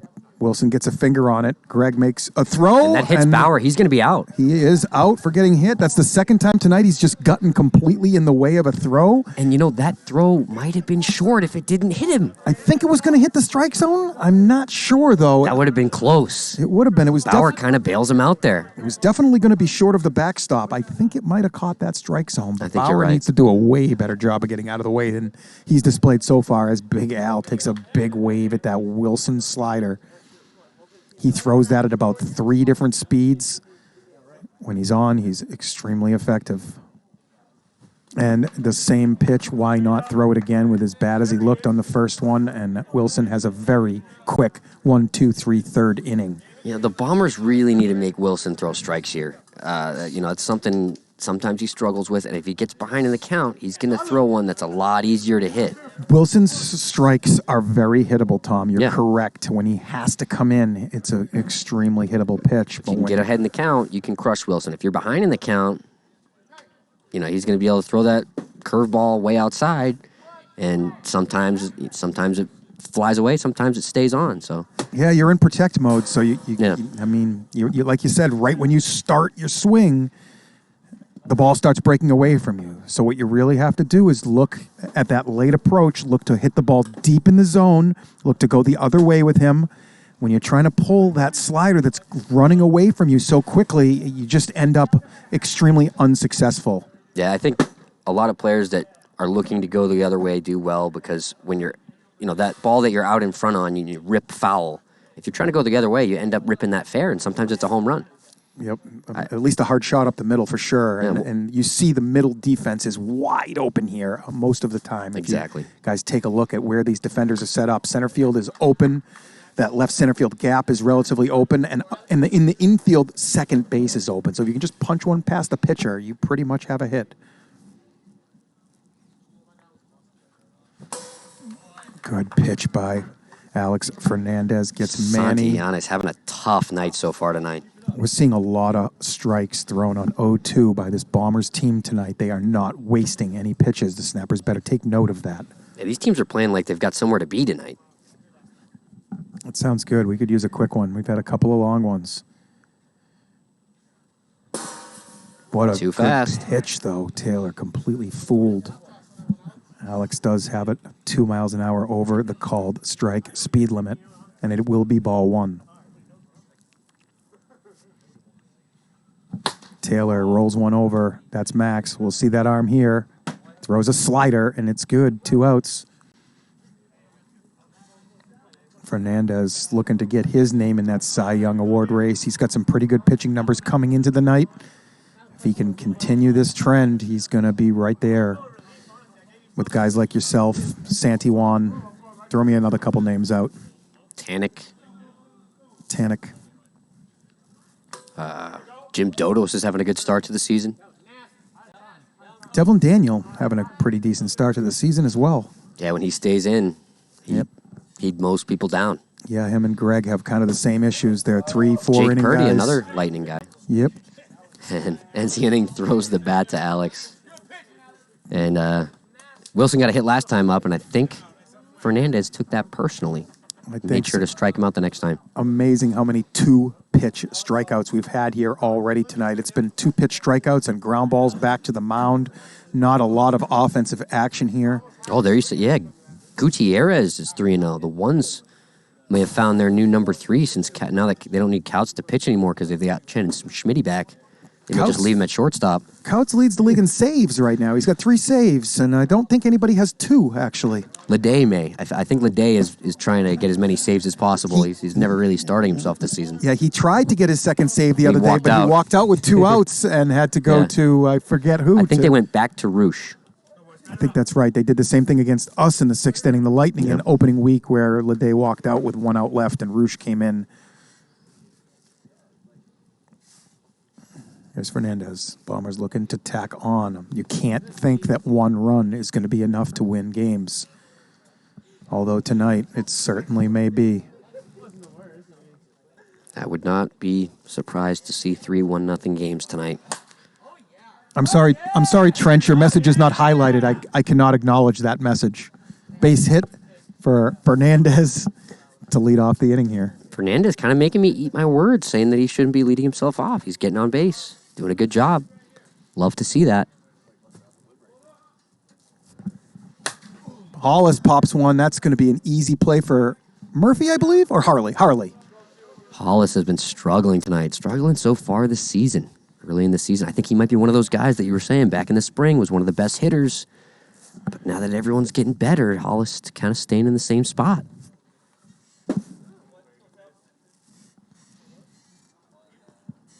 Two walks in the game at any point. If you walk 2 guys in a game, and there's free pitching changes in the PLW. So Wilson can throw the first, Taylor can throw the second, Wilson can throw the third. They can make a pitching change in the third. He can come back in the 5th. As long as he does not have 2 walks or 9 innings pitched on the night, he's an eligible pitcher. And you get an inning pitched by throwing 1 pitch during an inning. Yeah, the only real restriction on pitching changes is that we've got the 3-batter minimum. Unless you walk the first 2 guys, or you already have a walk, and you come in and you use your second walk within the first 2 batters. That's all right. That's a good base hit. Puts 2 on. That took a weird bounce. Did Jesse get a hand on that, or was that a dead spot in the field? No, the ball's pancaked again. Look. Oh, it's another taco. These balls are crushing tonight here in this cold weather, I guess. Looks like that one popped back out. That was a crazy hop.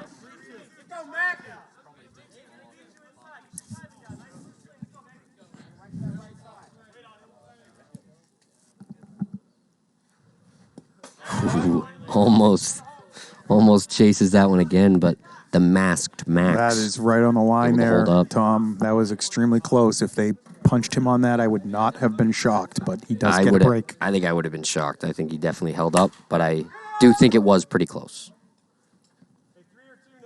Harley with another easy play in the outfield for the second out.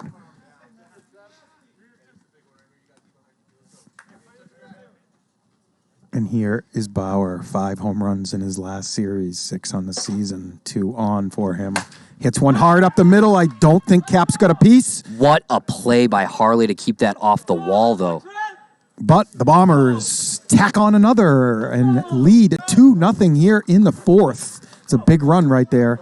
Here's Big Al looking to get something going tonight, Tom.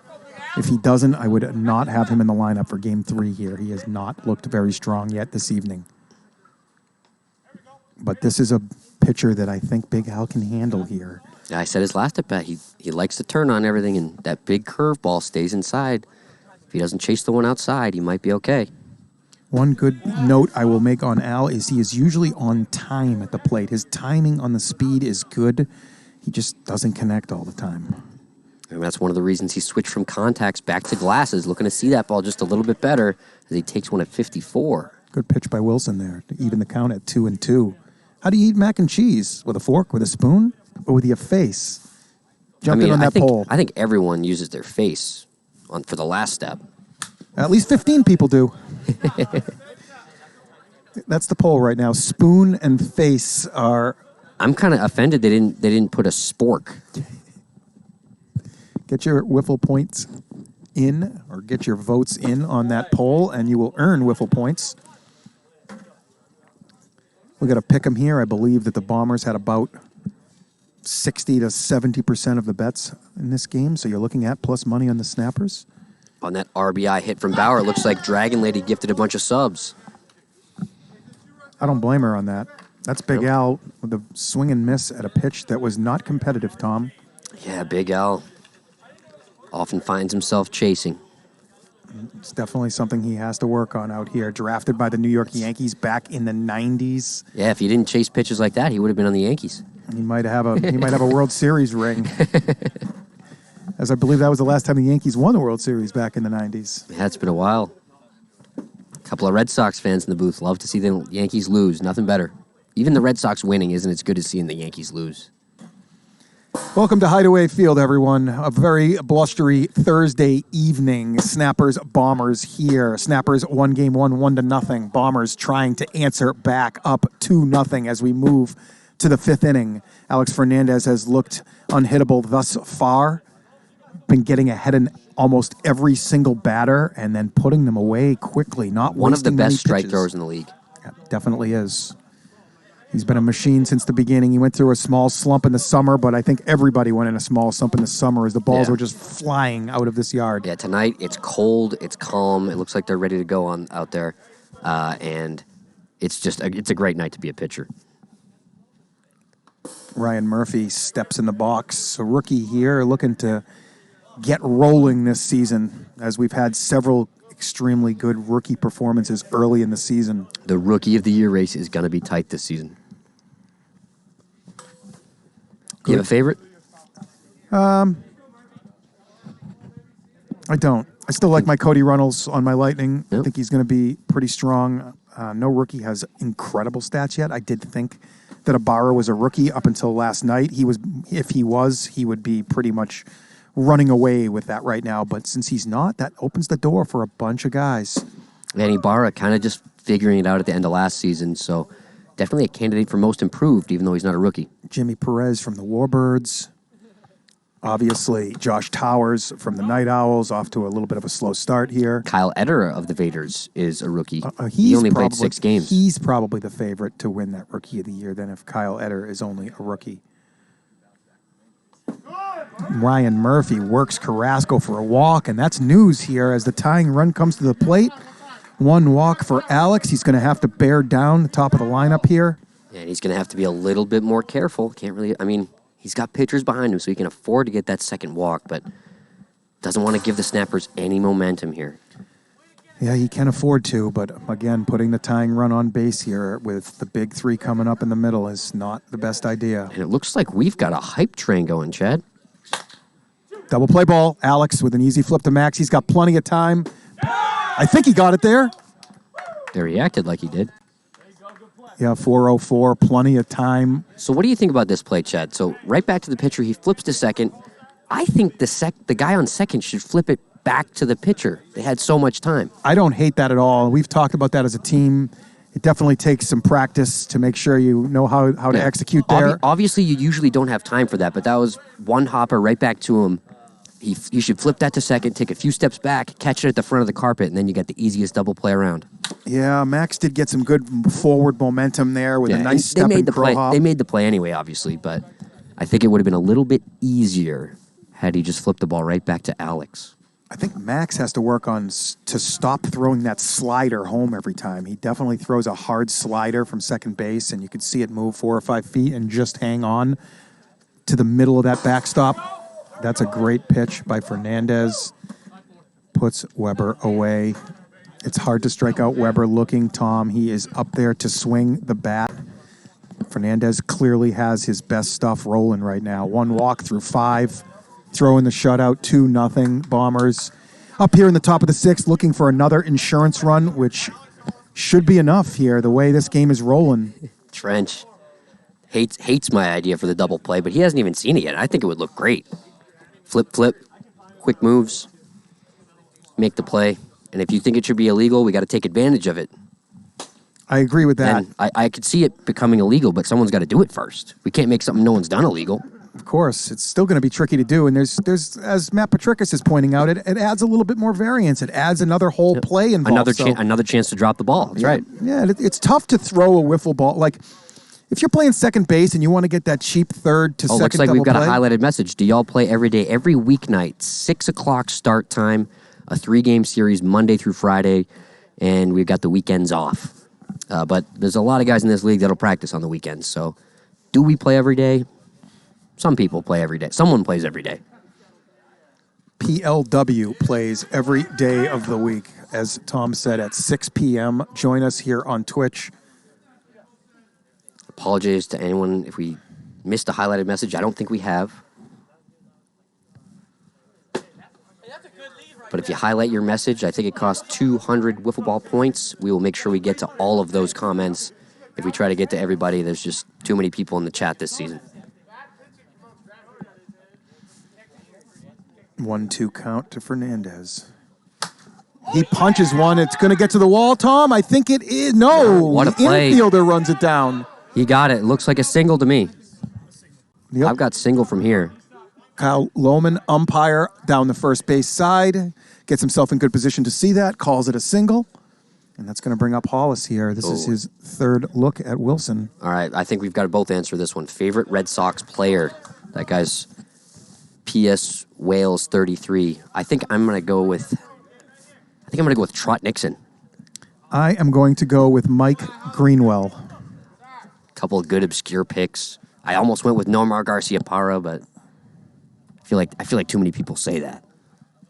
I could just say Pedro too.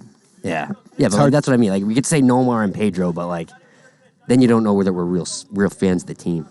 Hideaway Field has been sold. We are moving into a new stadium in the fall season. Sasai, Wade Boggs, that's a good pick, but he played for the Yankees, so I don't like Wade Boggs. Just like Johnny Damon. Screw that guy. But yeah, we are now renting Hideaway Field. Up the middle, that's a double play ball. Wilson looks a little confused, throws it to Caps, who throws wide.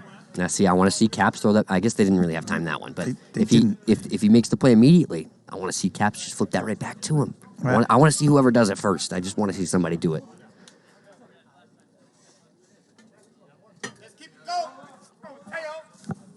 Ooh, Kevin Youkilis, that's a good pick. He was one of my favorites as a kid. I was left-handed, so obviously I had to play first base. Mateo hits one deep. Oh, but man. it's just not carrying tonight, Tom. Doesn't have the leg. That's a home run ball on any other night this week. I think you're right. And that ball just kind of died up there in the wind. Maybe a little too much topspin on it.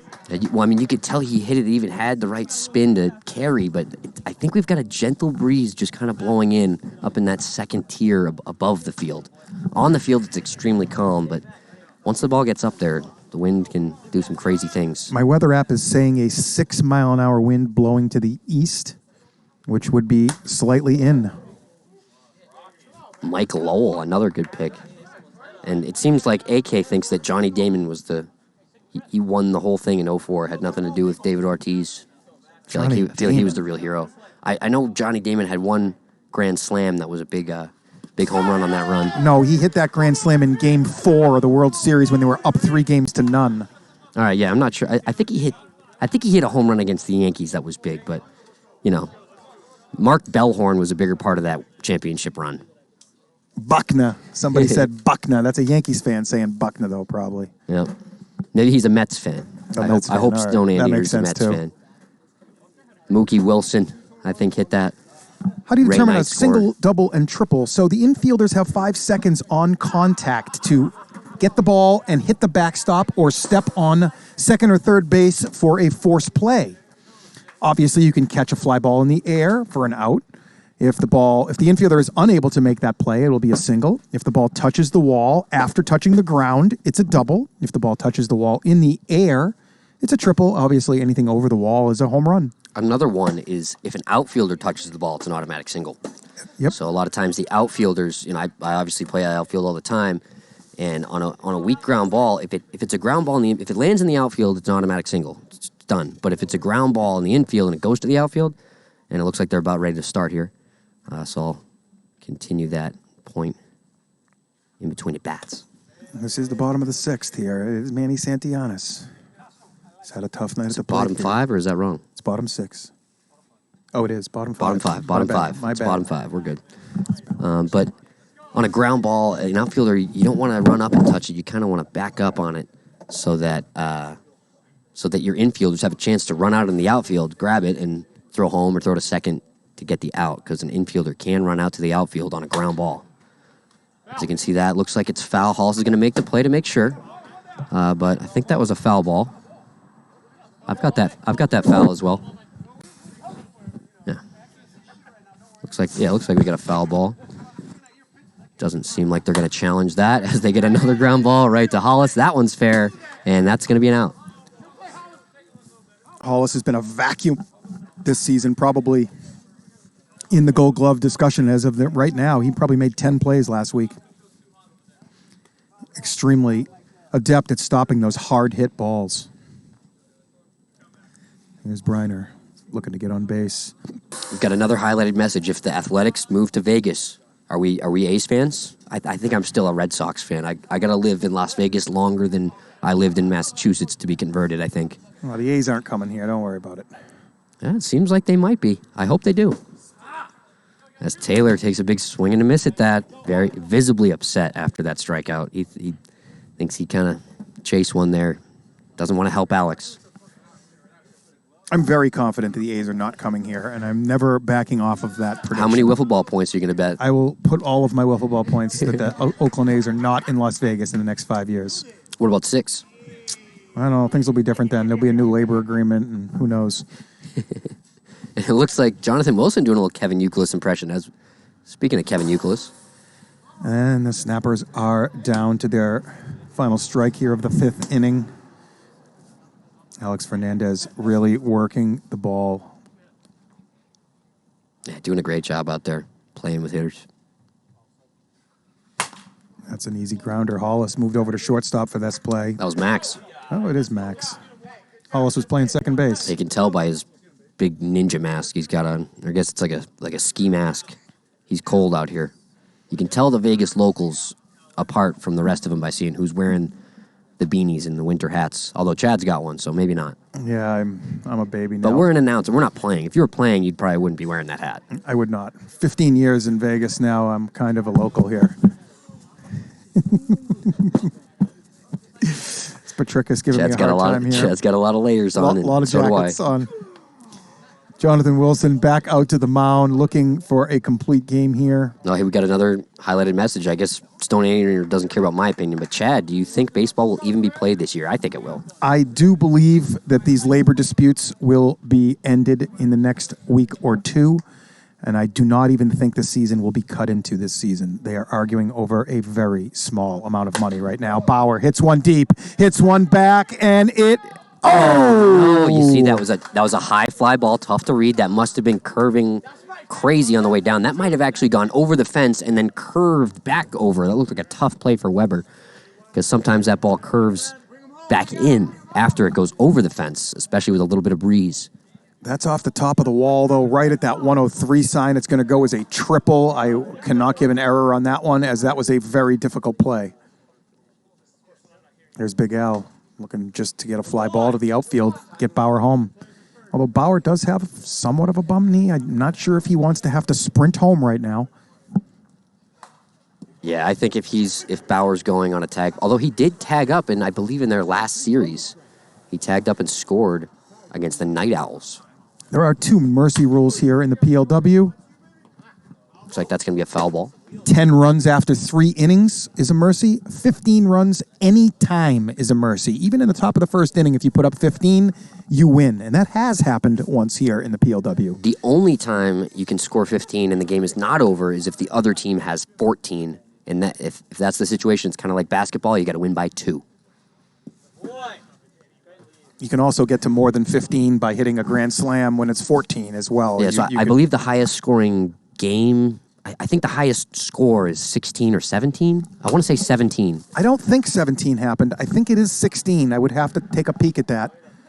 And highest scoring series, combined for both teams, I'm not sure. But I feel like we've had, in the summer season, I feel like we had some, 55 11, run nights. Yeah, well, I think we've had, 10 to 9, 11 to 7, 12 to 9. I'm not very good at math, so add those numbers up. But that's my guess at the highest scoring series. Because some of these games in the summer when the ball's flying out are very high scoring.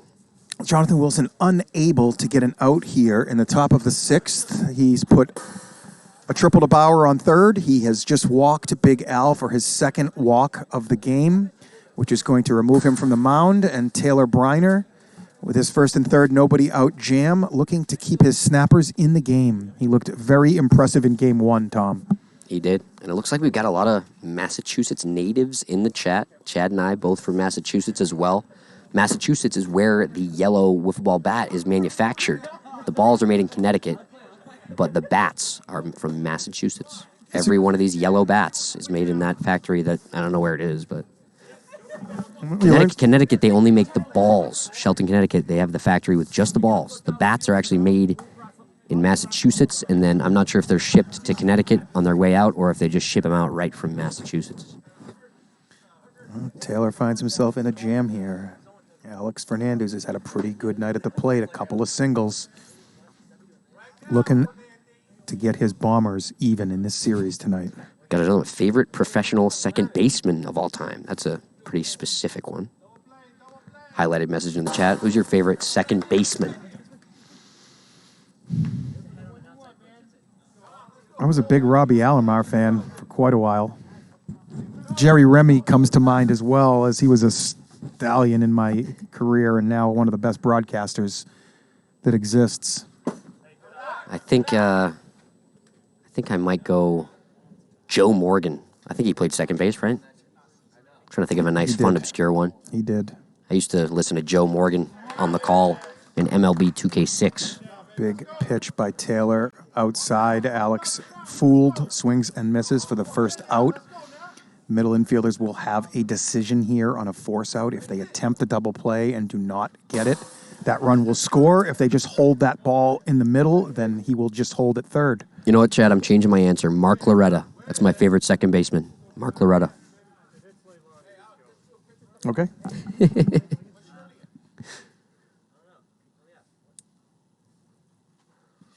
Swing and a miss by Hale. Hollis is struggling. Hollis is having a rough night. Does he have a hit yet? I do not believe so. I don't think he's got a hit yet. Oh, man. You were talking about maybe taking Big Al out of the lineup. I think they might need to move Hollis down at least. Maybe even take out Hollis. Give some other guys some at-bats. See what happens. Taylor really does draw some very weak swings out there, just not seeing his ball. Taylor's main strength is his release point is identical for all 4 of his pitches until... Except for that one. I don't think I've ever seen him do that. That must be number 5. I do not believe we have ever seen Taylor do that. Yeah, he did that a few times against us. He got Adam on a... Or it ended up being 56, but he almost got Adam looking on a beautiful one. Good. He goes to 60. Good pitch there. Changes Max's judgment a little bit. Let's see. Looks like we got a 2-2 count. 2-0 Bombers. 2 outs.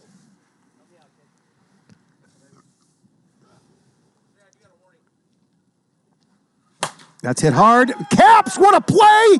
Jesse Caps able to lay out. Taylor got a small piece of that ball, Tom, but Caps, what a play. Holy crap. Great job by Jesse, keeping that in the infield, getting the easy out at second. Give that guy a gold glove right now, man. He looks incredible out in that field this season. His reaction time is second to nobody in this league. His first step is lightning quick. He's got the long arms, the long reach, the quick low dive. He's got it all out there in the field. And Jesse Caps hopefully putting some momentum in the Snappers' court here for the bottom of the 6th inning. They're chasing 2, Tom. Great job by Briner to get out of that jam. Great job by Caps to get out of that jam. Briner gave up a single. Hey, Briner got a piece of that right there. He got a piece of that. I don't think if he doesn't touch that Caps is able to make a play on it. He slowed it down just enough. I think it turned a little towards Caps' side as Taylor got his finger on it, and Jesse stuck with it and made a great play. Yeah, Jesse, great start to the season. A lot of guys kind of still shaking the rust off, but Jesse hitting the ground running this year, at least defensively. Sox definitely should have paid Mookie. Total joke letting him go. Agreed. Fernandez looking for 3 outs. And an even series, a rubber match to come if Carrasco can get the job done here. Ryan Murphy drew the only walk off of Fernandez back in the 4th. He finds himself down here 1-2.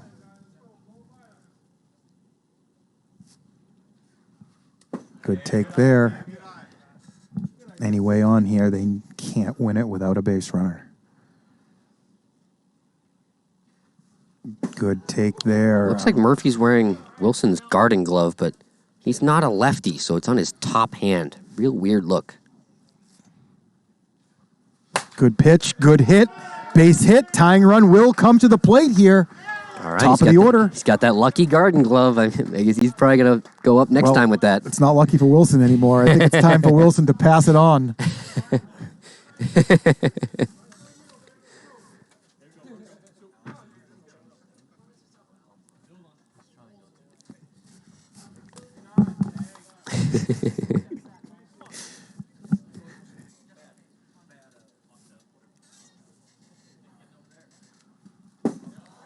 A little up there, 2 quick balls to Gregg. Carrasco finding this inning a little more difficult than the previous 5 already. Always tough to close out a game here. Yeah, like you've said many times that, well, you usually see the 15th out, but now it's the 18th out. That final out is just so tough to get sometimes. It is. You know, whether you're trying to get a win, whether you're trying to get a complete game before you walk out. We've seen so many guys with 2 outs in the last inning. In the fall season, it happened more than 10 times to the starting pitcher where he was able to get 14 outs and not the 15th, and the game changed on that note, and some lead changes occurred when they were very unexpected. The Bombers have a great pitching staff here, but sometimes changing the pitcher, putting someone else in there in a tough situation is all the momentum the other team needs, especially the Snappers. Well, this is a tough spot here because you can't leave one hanging for Weber. Oh, he kind of did there, but right at 55. If that was a 48, we would have seen that go into the palm trees, I think. Brad, game 1, Snappers got the 1-0 win.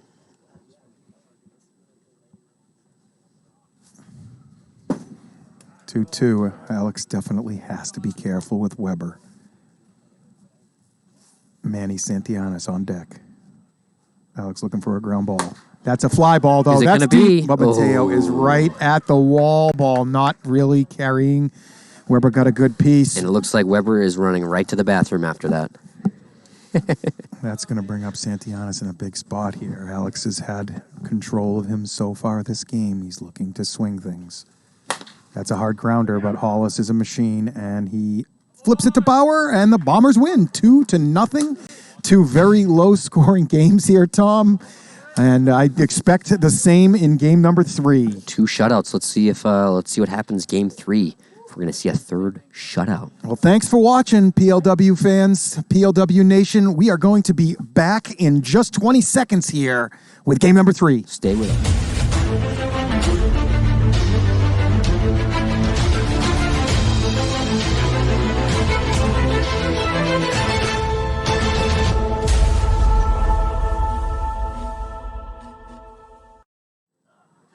Welcome back. Game 3, a rubber match here between the 4-4 Bombers and the 2-6 Snappers. Snappers are really going to be needing to win this, so they're going to find themselves at the bottom of that table. Pitching this game will be Mateo Fernandez for the Bombers, and I'm guessing it's Shane Weber for the Snappers, as we have not seen him on the mound yet tonight. Should be an interesting rubber match. Snappers won game 1, 1-0. Bombers won game 2, 2-0. Runs have been at a premium here tonight, as you can tell. Very cold conditions, very difficult hitting conditions. 2 strong pitching staffs here, featured from 2 veteran PLW teams. I would say these 2 teams are the most unchanged from the fall season. The Snappers pretty much added nobody. We see Ryan Murphy has had a little bit of success in the 6-hole. And the Bombers, their 3 draft picks, Lonell Simmons has not seen the field yet. No, I don't see him here. They're just basically going with their same squad they had out there in the fall. And it's a good squad. But as this PLW grows and these teams get far more talented, is this Gregg Kelley on the mound? I don't know. Gregg Kelley's acting like he's going to pitch here. The starting lineups are on their way up to me right now. I should have them in my hand in about 30 seconds as Matt Patricus runs them over. Let me let you guys know what's going on here. Matt's making a couple of updates. These managers are really grinding right now, as both teams need this series badly. Both teams trying to get their best lineups out there and find the guys who have had some success out here tonight. Several very solid PLW players have struggled so far this evening, and they look to get back on track. Shane is somewhat of a hittable pitcher. He's got great stuff. He does pitch to contact. He does not really walk many batters, so look for the Bombers to be putting some balls in play. Still not 100% who's starting for the Snappers. Shane, it is Shane Weber. It had to be. Shane up in the leadoff spot. Snappers not screwing around anymore, getting Weber to the leadoff spot. Gregg in the 2-hole. Taylor Briner 3-hole.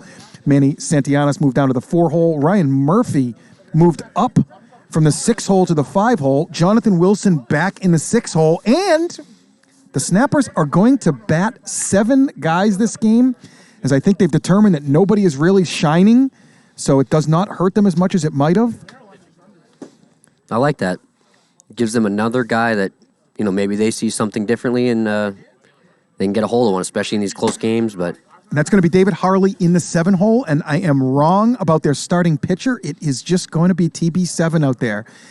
Taylor Briner is going to start. He threw 2 innings in game 1. He threw 1 inning in game 2. He's got 6 innings remaining on the night.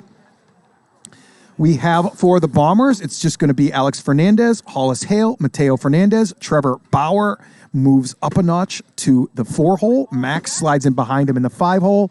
Big Al down to the 6-hole.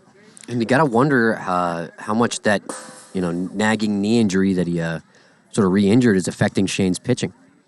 It might So be. it definitely seemed to affect him at the plate. And, so far this season, he hasn't looked as sharp on the mound. So maybe that's one of the reasons he got it looked at, is to try to, come back a little bit better. 427 viewers right now. Tom, the big news that if you are just tuning in is Shane Weber has been diagnosed today by a real medical doctor with a torn ACL. I saw the medical... Full tear, right? Yeah, full tear. I saw the medical report. It was even more than just a full torn ACL. So Shane's knee is pretty much, if you turn an old car on and every light turns on, the check engine, everything, that's Shane's knee. He is not in great shape. He's been toughing it out here for a while as we are ready to get underway. Taylor Briner to Alex Fernandez. Ball one. The Bombers are going to really have to be patient here in the early innings and see if they can notch a walk on Taylor. I'm not sure the Snappers really have much confidence in Weber, as you said, as Alex punches one into right field, and that's a good start by the Bombers. As Alex announces, that's 4 hits, and I think... Yeah, I'm going to stop saying that Alex should be leading off. Alex should be leading off. Alex really taking charge tonight, getting on base. All right, well, let me say that Alex shouldn't be batting lefty, which I did state a couple of times, and now he is firmly entrenched in the right-handed batter's box tonight. I agree. Lacing singles. Screwball, a filthy one. You can see Taylor really point that screwball to the exact location that he wants it. Real confidence in Hollis. The Bombers are showing confidence in Hollis here, keeping him in that 2 spot after a couple of tough games. Let's see if that'll pay off for him as yikes. Wow, Taylor's dropping down to the side now. Look out, league. Taylor, Briner always trying to come up with something new and innovative that these PLW players have never seen before. And that was a good drop from a low arm angle. Here's Mateo Fernandez. That's punched. That's a good play by Gregg, but it slips under him. It's going to be dirty, though. If he doesn't get a hand on that, Alex would go to third, but with the dirty single, he's going to hold at second base. 2 on, 1 out, and here is the dreaded, dangerous Trevor Bauer. 6 home runs on the season, looking to find his first tonight. I'm going to call it, Tom. He's going to hit one right here. Oh, good swing. Trevor Bauer, no shortage of power. One of the hardest swingers in the league. Got to get the Dragon Lady rolling here, Tom. We got to get her rolling. Come on, Trev. Oh, tough pitch. Just got to lay off of that. Taylor using Bauer's weaknesses against him there, coming a little hot, getting him to chase. Bauer loves going opposite field, so those... And he loves the ball down. Bauer, a lot of times... The thing is, he chases a lot of balls low, but he also hits home runs on a lot of balls low.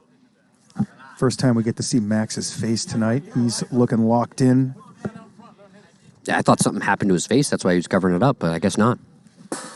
Good swing by Max. Better pitch by Briner. There you see him look up, see it's 56, and that was disappointing. When it's 55, it's like, oh, it would have been a strike anyway. I swung, whatever. But 56, oops. Drops down again. A good pitch. Max fights it off. Remaining 1 and 2 here. Bombers don't want to squander this opportunity they've created in the first inning. 2 on, 2 out, 2-2 count to Max Fernandez. Maximus.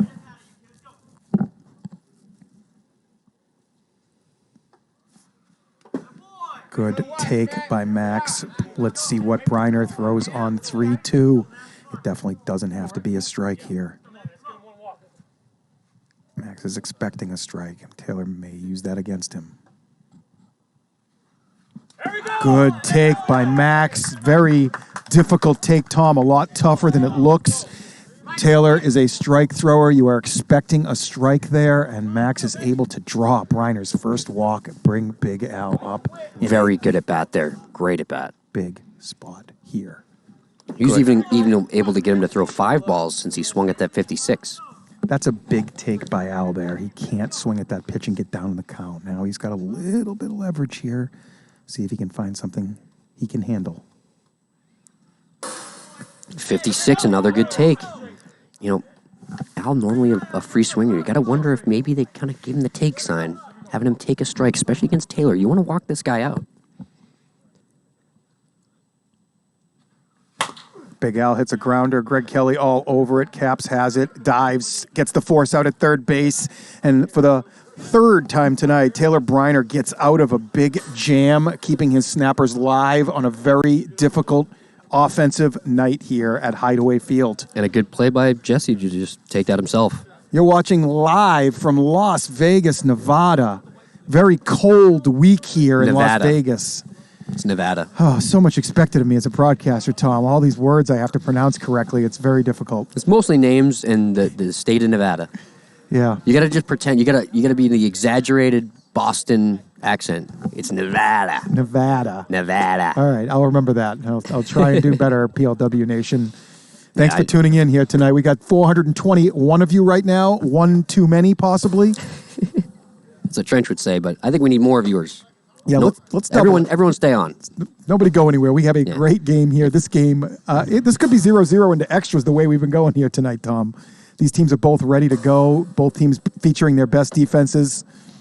We got Mateo Fernandez on the mound here. He has struggled this season, though, Tom. He only has about 2 innings pitched in the prior 2 series. A bit of a slow start, that's right. Max has really been horsing the innings tonight. Max does have 4 innings remaining still. Alex has 3 innings remaining still. Yeah, and as bad as Mateo has looked, that's how good Max has looked. Max kind of taken over that ace role and really showing it well, too. Look for a very, very short string on Mateo here this game, and Max and Alex have both plenty of innings left to take the hill. Mateo loves to step towards that third base and throw that pitch. I really believe that he has been overdoing that lately and losing his release point a little, losing his location as he's kind of in an awkward position when he delivers that pitch. Yeah, a lot of players in PLW just kind of they fall in love with one pitch and then they end up throwing it a lot, and batters are going to start seeing it more and hitting it. But when he's mixing that in once in at bat, that's when he's fooling people and getting people looking. I agree. Here's Weber, though. Look for him to get going game 3 here. He is the guy that can win this game for the Snappers right now. HeyDog0016, watching while doing a 5-page paper for his business law class. He's got his first tourney this weekend in Nashville. I think he might be playing Nashville Wiffle Ball League. I have played in Tennessee one time. They've got a very small wiffle ball community there. It's tough to find someone to do anything in Tennessee. There's that step across pitch. It misses low. Weber onto it. It's 2-2. Oh, we've got another highlighted message. Thank you for the broadcast. Filled my free time again tonight. Dream catcher coach. Thank you for that message. Try not to think of it as filling your free time. Get excited for PLW. Put us on your schedule. Yeah. Make us part of your daily routine. 6:05 p.m. First pitch. 6 o'clock. 6 o'clock p.m. Yeah, 6 o'clock, the show starts. Filthy pitch. Weber. You can see the shrug as he walks away. Catch this replay, guys. Nothing he could do with that one. Oh, baby, right on the pipe, I think he thought that was hot, too. Double nickels, as Trench would say, and... Yep. Totally baffled. That's it. Boy. What a catch. Are you kidding me? Who is that? That's Slusher, right? Jake Slusher? I believe that's Jake Slusher. Unless I'm saying the wrong Jake. Shirley? Oh, Jake Shirley. Sorry. That's Jake Shirley. Slusher's on the Vaders. That's Shirley my fault. Jake Shirley. He hasn't had any plate appearances really this year, Tom, so we're not that familiar with him. Yep. He's one of the best outfielders in the Taco League. A lot of people were saying it. And now we're seeing it. Yeah, we've really seen the Taco League develop a lot of players out here. Players coming straight out of the draft have struggled initially a lot more than players coming out of the Taco League. It's good to get in some Taco League reps. You're facing a little weaker competition. You get some confidence going. You get the rules down pat, and you really get some rhythm in that Taco League.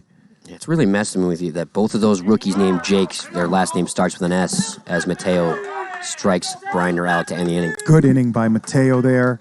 1-2-3. He works the Snappers. This Snappers team, Tom, does not look like the Snappers team that we know and love out here in the PLW. Last season, they made all 3 championship games.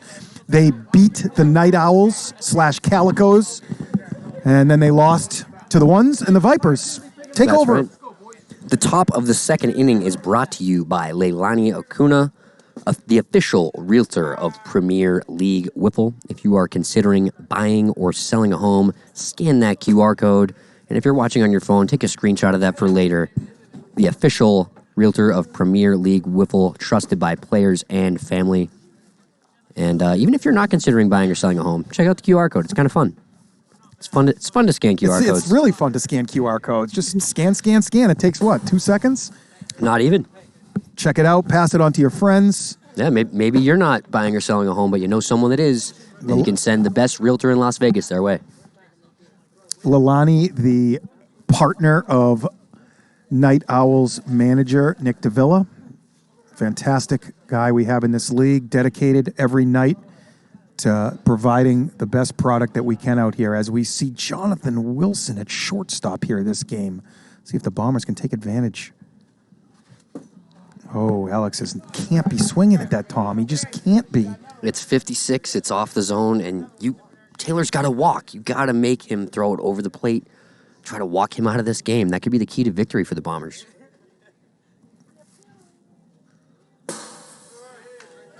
I believe the Snappers were 54 and 27 or something like that last season in the last 2 seasons, and they find themselves in a far different position this season. It looks like they may be fighting off relegation all year until they can get Taylor healed up.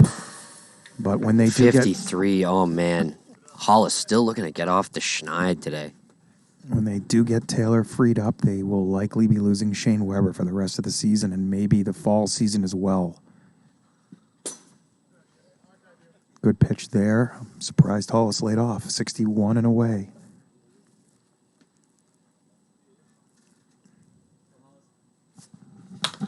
You can see Hollis still one of the closest to the plate.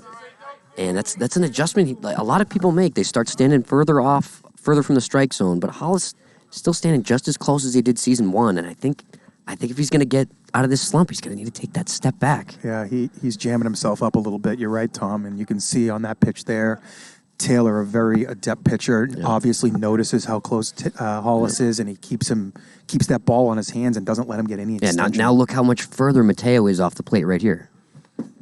And he couldn't reach that one. Maybe he should have been standing where Hollis was. Maybe he should just take that pitch as it's low, Tom. Yeah. It's low. Yeah, the good thing about standing further away is those pitches that you might normally chase, feels like you can't reach it, so you end up taking them.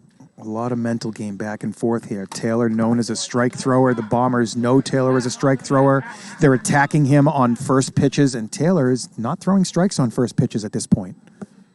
Yeah, that last one was 57. 57 again. Gets him to chase. Not sure he threw any strikes that inning. Yeah, he didn't have to. He did not. They offered it all the balls. He's got to walk already. They have to make him throw strikes. Team Lightning, take note, please. Team Lightning, take note. Swing at strikes. Some of these guys don't throw any strikes. Casey Taravella last week against that game 3 there. They got crushed in the first and second game, and then Casey threw game 3. They ended up walking it off. They did, but during that game, Casey threw about 10 strikes all game long. He threw that many? And they just swung at everything that he pitched, and boy, he had some crazy movement on some of his pitches, and I'm not going to take anything away from him as he's really developed into a Cy Young candidate, to be honest with you, at this point. He's got his work cut out in that department, but Casey really focused out here. That was one of the biggest wins of the season because the Legends were looking at 0-6 if Casey wasn't able to step up there. I think even at the end of last season, Casey really stepped up and became the ace for the Legends. It was Osgood for a long time, but I think it's Taravella now.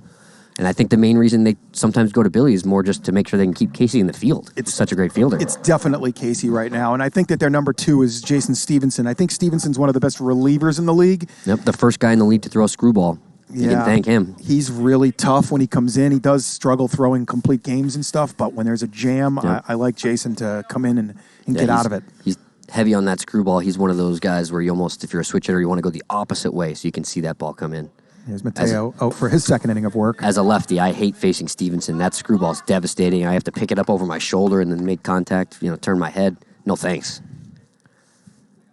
Has anyone won a Triple Crown yet in PLW? That is a great question. Tannick got very close. Yeah, so last season, Andrew Leday won the batting title, but Tannick, he was tied with home runs. He had the lead in RBIs, and we thought he was tied with Leday in batting average until we went into the stats and looked that Leday won the batting title by .0000 4, I think. 2. 2? It was that close. It was less than a point. They had the same batting average, but when you percentaged it out, Leday nipped him out. And same thing happened in the fall season, and in the spring season last year when Adam was notched out by Nick Sansone, I believe. Or maybe I think both were on the last series of the last day of the season, too, because we played against the Cajuns, and Leday struck out Adam a bunch of times and got a few hits. Anyway, back to the game. Do you think you can hit PLW pitching? Yes? Not a chance? Maybe. Let's get our votes in. If you vote in that poll, you'll get some Wiffle points. And I'm going to give you guys a secret. Maybe is the right answer. Unless you want to go with not a chance, then we'll accept that as well. Nah, but at 55. That's hit high, but it's not carrying here tonight. But that one is not carrying as well. Max out in the outfield this game. Ryan Murphy kind of does everything right there, but still can't get the home run. That's tough. And that was his best swing in the PLW right there. And if he hits that on a different night, it's definitely going over that container. If he keeps doing that, he's going to be just fine. Dodos is my favorite commentator, too. I think Dodos is everyone's favorite commentator. I guess we have to ask who Dodos' favorite commentator is, because he's the only person that can't really say himself, because he's doing it. He's not listening to it. Well, I see myself as an analyst under Dodos for sure. If we could have the ideal spot every night, I would like to be the analyst when Dodos is the play-by-play guy. I think everyone wants to be the analyst when Dodos is doing play-by-play. That's hit. Wilson sneaks by. Alex knocks it down and maybe has enough time. He does. 4.93. 4.93. He took all the time. He knows you can see the veteran PLW player there. Understand that clock. No, he doesn't need to rush. Although he might want to rush a tiny bit more than that next time. Although it looked like it might have been a little bit of a late stop. Might have been closer to 4.8.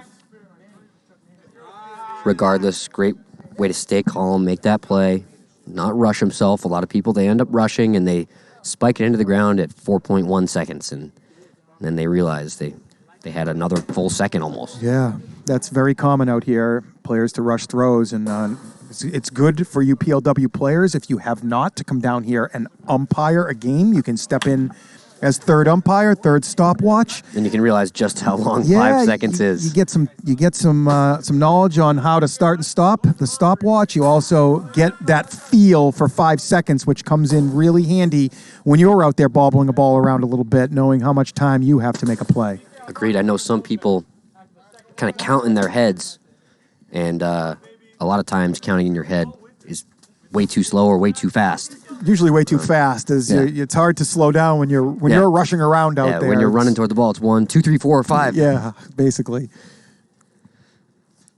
All right, we're on to the third inning. We have a third pitcher's duel here, which is expected, and boy, runs are going to be hard to come by in this one, Tom. Briner only can throw through the sixth inning here. Another 56. These guys they got to make him throw strikes. Not a lot of strikes from Taylor this game so far. If I'm the Bombers hitting coach, I'm giving everybody the red light. Take a strike. He has a walk already, and he can throw a complete game. You want to get this guy out of there. If the Bombers get Taylor out of this game, they go from probably plus 150 to probably minus 200, just immediately just getting Taylor's presence off the mound. And another chase. He hasn't made him throw a strike yet. They have not. I would not be surprised if Taylor has not thrown a strike yet this game. The Bomber, they got to just give everyone the take sign. You can afford to take a strike. You get 2. And he's not throwing any. That could have been a walk. And there you see Max taking one. You should take another. But you don't want to miss that cookie, Tom, when it comes in. Although Taylor doesn't really feature too many cookies. And when he does throw one, another one, 56, again, not making him throw strikes. Not a strike again. The thing is, if you're ahead 3-0 or even 2-0, you can be ready for the cookie knowing it's coming. They haven't made him throw a single one. The hitters can pretty much hear us. We try and... I'm pretty good at kind of disguising my voice just a little bit. Yes, so sometimes in a big situation, we have to be a little bit quieter, but... Yes, as a batter, you're doing your best to try to not pay attention to the announcers, and sometimes it's difficult because they're talking about you because you're up. just missed his bat there. Good job by Max to get his bat out of the way. Earlier in the night, had one hit him in the head and then the bat. I believe Taylor was pitching, too. Good take there. We go full. Briner down to Still hasn't thrown a strike yet this inning, but he got the chase on the 56. Excuse me. That's fouled into the zone. That's going to be the first one of its nature. The first strike Taylor's thrown this inning. Catcher will drop that first one. If Max tips it into the zone again, it will be a strikeout. 3-2 pitch from Briner. Max rolls it over. Caps gets cut off. Gregg Kelley picks it up. Throws it. 4-4-5. Good play by Kelley. It's a little different than baseball, Tom. Obviously, in baseball, you want your third baseman cutting off your shortstop to cut down that throw to first base. But here, you might want Jesse making that throw. A right-handed shortstop is going in the correct direction to make that throw, whereas the third baseman is kind of has to stop and reset himself and go back. You're not throwing the ball to first base. You're just throwing it into home. That's right. Good play by Kelley, though. His first throw of the night, I believe. I believe so, yeah. There's Big Al. This is a tough matchup for Big Al. Still not making Taylor throw strikes yet. I just, it's frustrating to watch. I mean, I'm sure Taylor's happy, but these Bombers, man, this is gracious. Yikes. Not even I'm gonna say it one more time, and then I'll stop bringing it up. If I'm the Bombers hitting coach, I'm giving everyone the take sign. Take a strike. You already you got to walk on him in the first inning. He's thrown 3 innings. I'm gonna say 3 strikes. I'm gonna say he's thrown 38 pitches and he's thrown 2 or 3 strikes so far. Just using this Bombers aggression against them. Oh man, it's they just got to make him throw strikes. It's that simple. And if they just didn't swing the last 2 innings, they might have walked him out. They definitely might have. And I'm sure, like if they're not swinging and he's behind in the count, he's probably just going to throw strikes. But still, if you wait until then to swing, you're getting a cookie. Yes, and you can sit on something you like 2-1 and 3-1. You know he's not. Once he gets to 2 balls, now he's going to throw a strike. He's going to take a little bit off. I mean, what I noticed last night watching the Night Owls, Brandon Mayo's 58 is unhittable, and when he comes down to 54, it becomes a lot more hittable very quickly. Big time, yeah. His stuff in the high 50s is so good, and he wants to live there. Yeah. Even back when we first started, Brandon Mayo was throwing everything hot. Nobody had any idea how to lay off, and he was the best pitcher in the league. No questions asked. Yeah.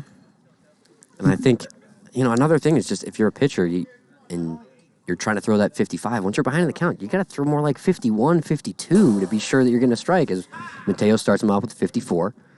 Let's get that poll down if we can now. I could probably close that out, see what the wiffle ball points are being bet at. As Harley falls behind in the count, and then 53 gets him. Mateo looking good. That was that step across pitch. He's got a lot more control of it tonight than he did last week. Last week, Alex pulled him out very quickly, and he never saw the mound again. Looking to redeem himself here. A lot of pressure on Shane here. I feel like he's going up there thinking he needs to get an extra base hit, and I think he's right. I think he needs to get an extra base hit to give the Snappers a chance to score. That bottom of the lineup's been struggling. Good effort to get out of the way there. Hit his elbow. It's ball. Ball 1. And Max is releasing that ball from so far over to the right. It's definitely coming back across that righty. The batter does have to make an effort to get out of the way. In baseball, that strike zone is at the plate. In wiffle ball, the strike zone is behind you, and the batter is required to let that ball travel to the strike zone. A lot of new players out here like to kind of put that elbow out. They're used to it from baseball, protect themselves that way, but out here, if that happens, the pitcher can call a strike or appeal to the umpire for a strike as Weber dunks one in the outfield. That's a single. I believe we have one out, though, don't we? Yes. Harley struck out. There is one out. One out single for Weber. I think that's his first hit of the night, Tom. Is that right? Maybe it's his second. I think There hasn't been a lot of hits tonight. Yeah. Not too many. But Brandon Gregg, he's been trending up lately. Definitely putting together much better at bats as he's been getting more used to this pitching here in Premier League Wiffle.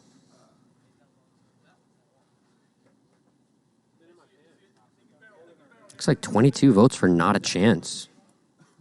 Guys, it's a 55-mile-an-hour under league. You have a chance. Nope. Brandon Gregg didn't have a chance there. 55 gets him looking on the slider. I don't think Brandon knew a lot about that delivery from Max. I don't. Yeah, that step out.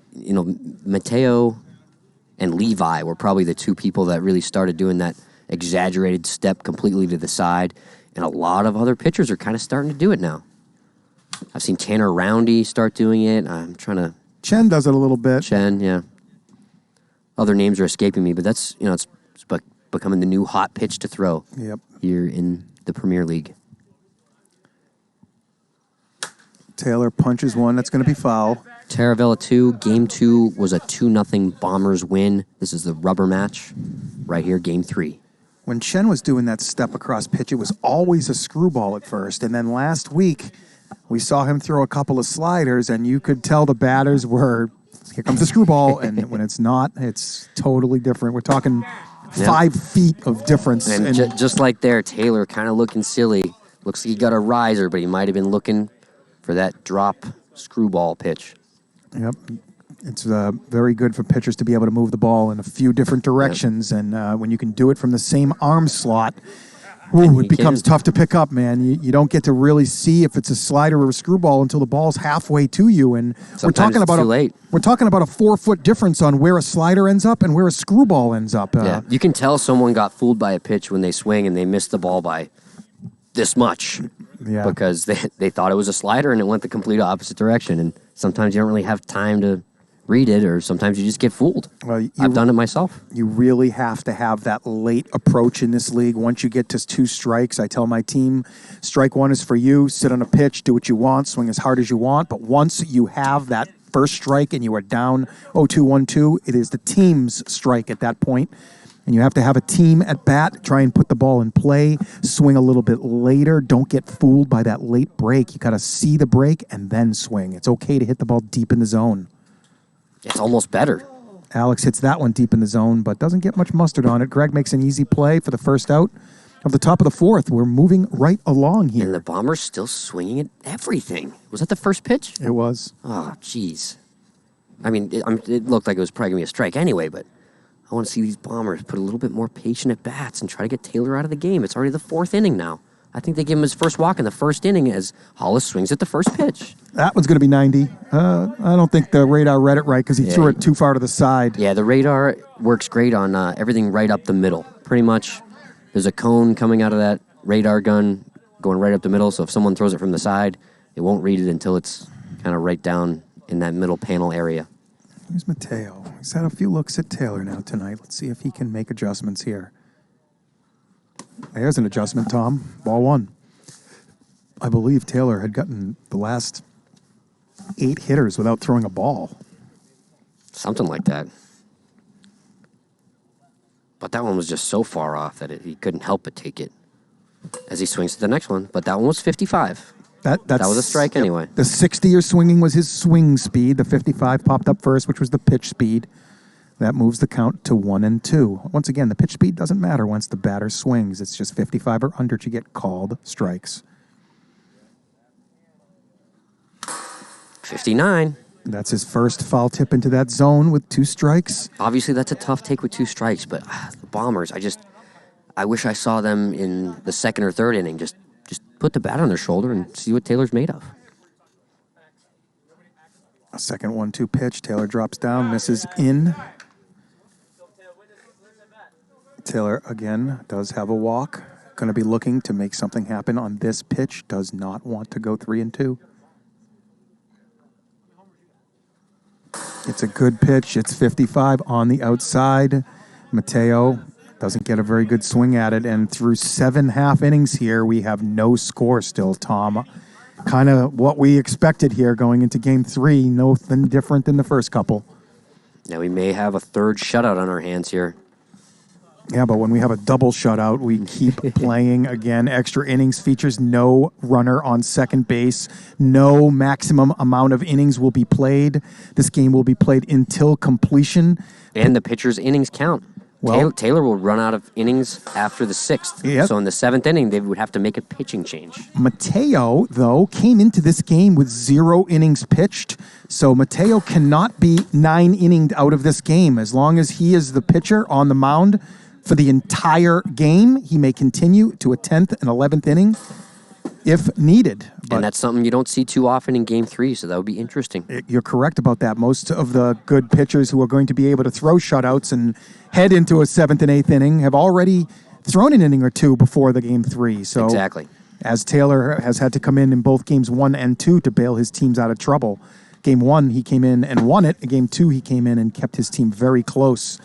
But runs have been at a premium here tonight, and somebody has to get the stick going. Maybe it's Manny Santillanes here. He's known... Having a tough night so far. I don't think he's got a hit yet. I agree with you, but he looks as focused as can be. Yep. You're only as good as your last at bat. If he gets a big hit here, you can forget about all those outs. We're going to have to pick a player ourselves, Tom, tonight, I think, to come up into the booth. I think it'll be the player that wins this game and is going to come up to the booth here tonight. I don't think we may still have a poll. There's still time. There's still a couple innings left to go. Is there really anybody to vote for right now, though? That's a punch. Just foul off the foul. I believe that got a piece of the pylon. It did. It hit the pylon. That is a foul pylon. If the ball touches that pylon in any manner, it is a foul ball. Matt You can see Petricus. that pylon's just a little bit over in foul territory, so the ball has room to sneak fair. Matt Petricus, our lead umpire tonight, up here on your main clock, calls that foul. One of the top umpires in the league. I think you and Matt probably have the most career games umpired between the two of you, between all 3 seasons. I think that would be right. All 4 seasons. All 4 seasons, yeah, that's right. All 5 seasons. Season 0 has not been forgotten by us PLW OGs. Man, what a crazy... Ooh, nope. Max, very good skills to stay under that ball, use his hands up over his head, make an easy catch. And and Mateo has his first out here in the 4th. Remember, get those highlighted messages in, guys. If we see highlighted messages, we will acknowledge you here on the chat. I believe it's 200 Wiffle points to get your message highlighted. We'll try to make sure we get to all of those. Make it a good message, too, if you're going to pay some points for it. Quick. Ryan Murphy. Oh, what a pitch there. Swings and misses. 2 outs as Mateo wishes the rookie a good evening. Blows it right by him. Tucks him into bed. And that's going to bring up, with his garden glove back on, Jonathan Wilson, looking to get something going for his snappers here.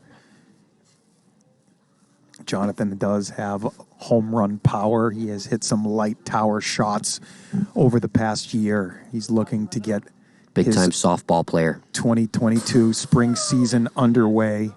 Ooh, and he was swinging for it that time, but it's funny. Sometimes in wiffle ball, you gotta...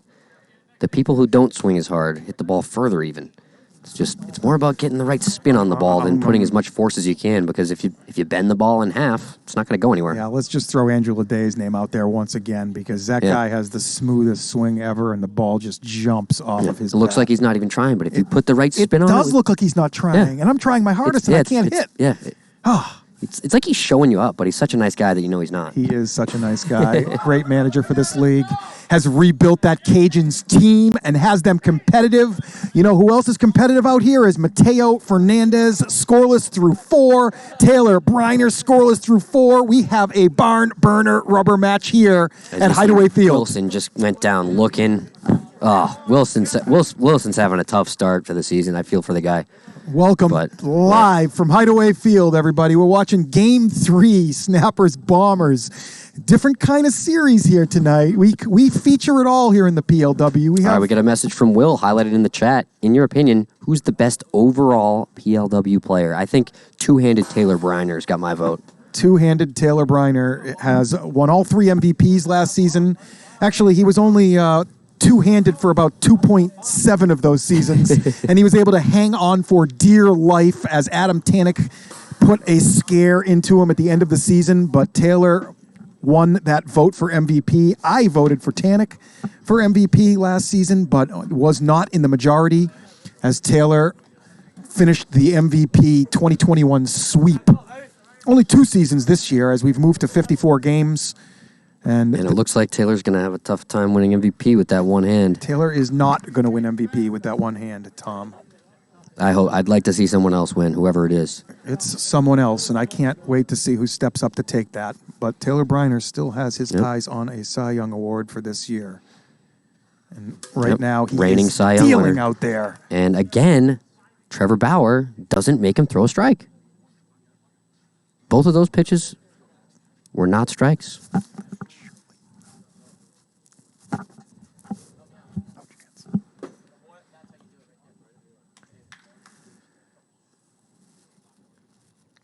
Max has that hood back up. He's come up with it down, then he came up with it just over his mouth last time, and now he has it all the way back up over his nose.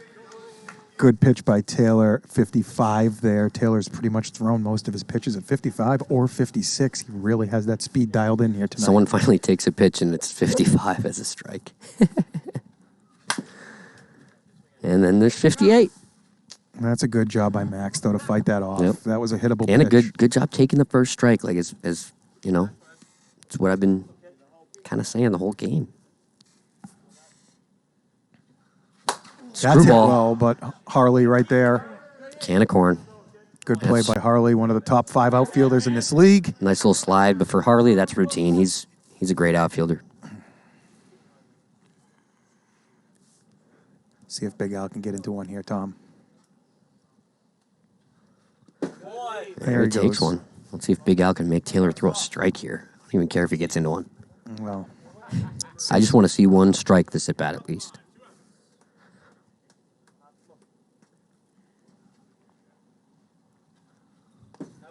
it's not there. That puts Al in a good count. Don't look for any cookies here, though.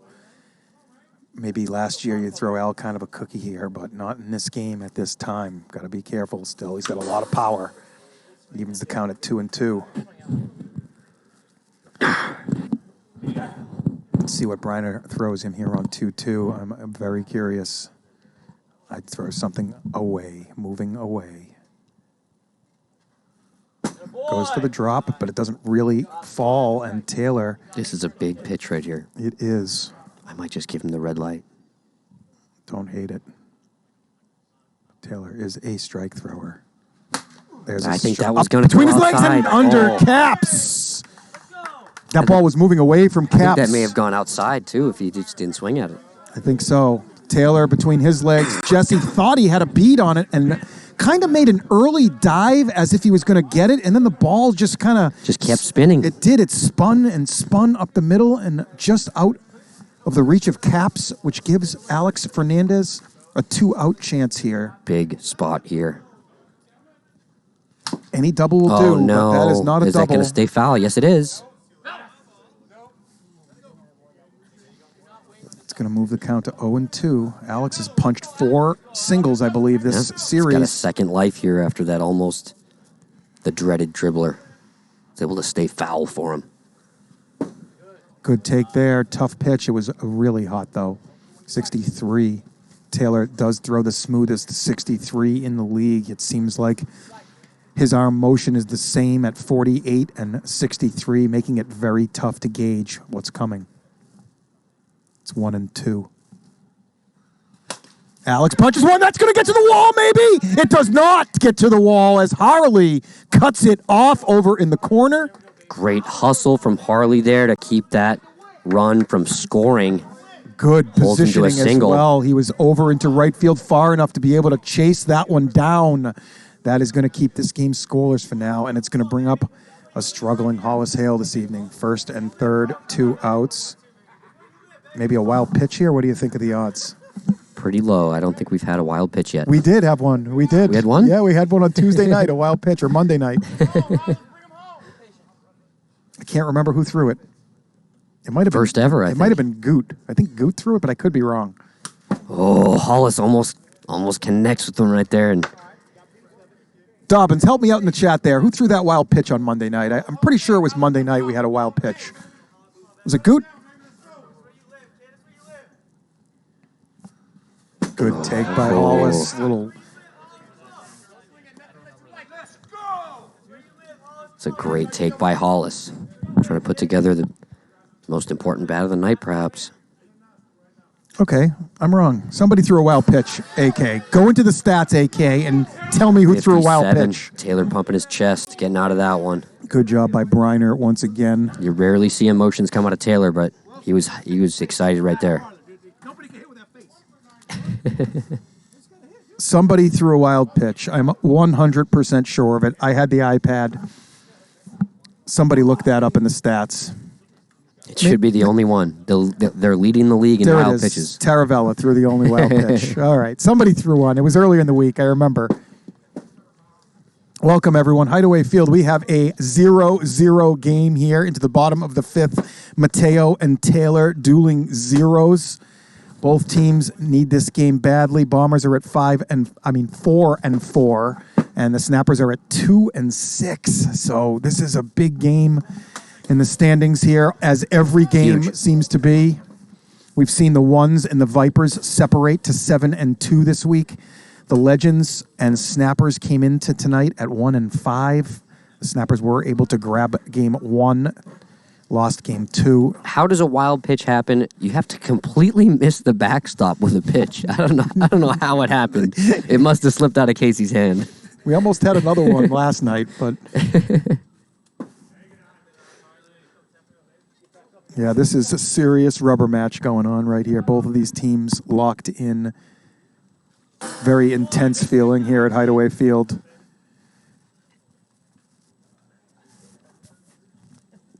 Mateo working to Harley here in the 7-hole. That's right, Brad. The Legends lead the league in something, and it's wild pitches. Or wild pitch, I should say.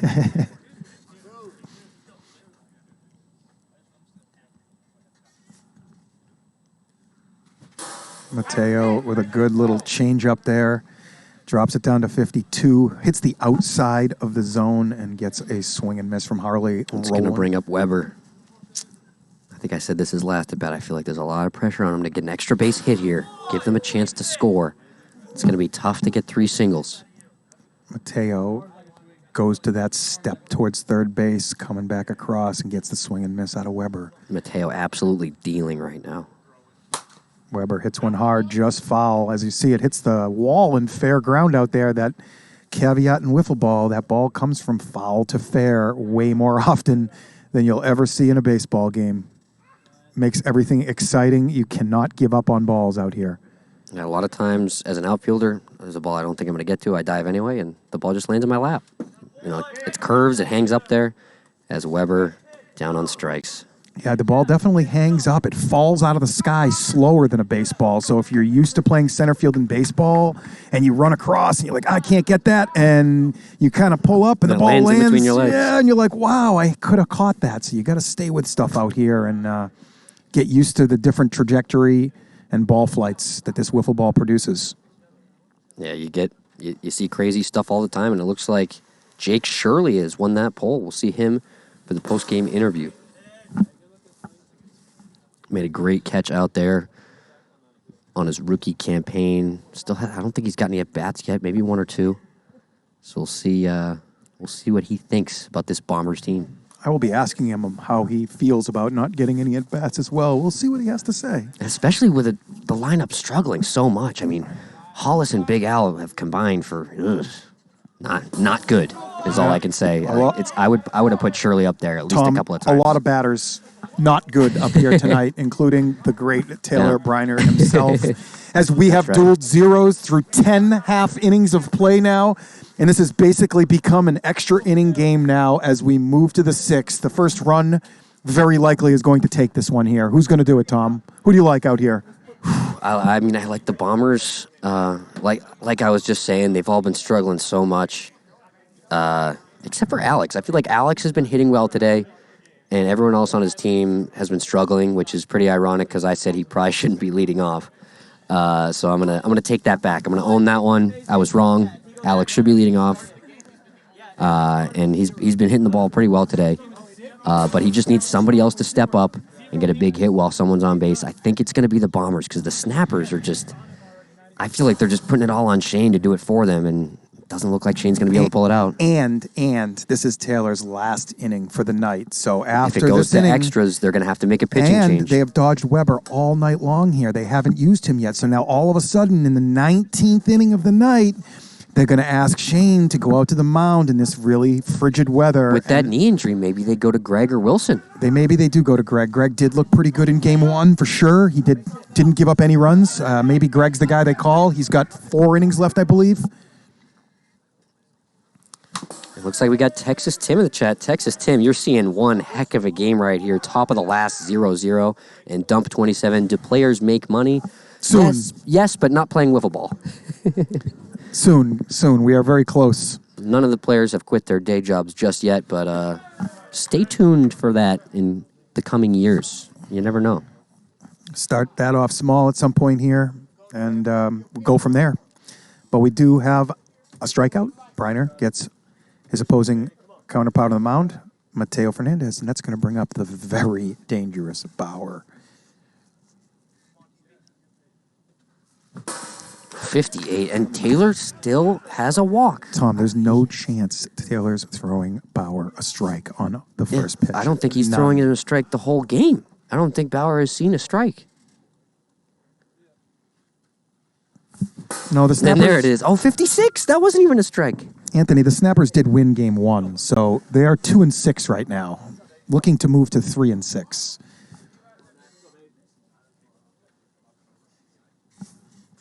Two quick outs for Briner as he comes hot again, and that one was clearly coming hot. I think he moved his motion a little bit there, lost his release point.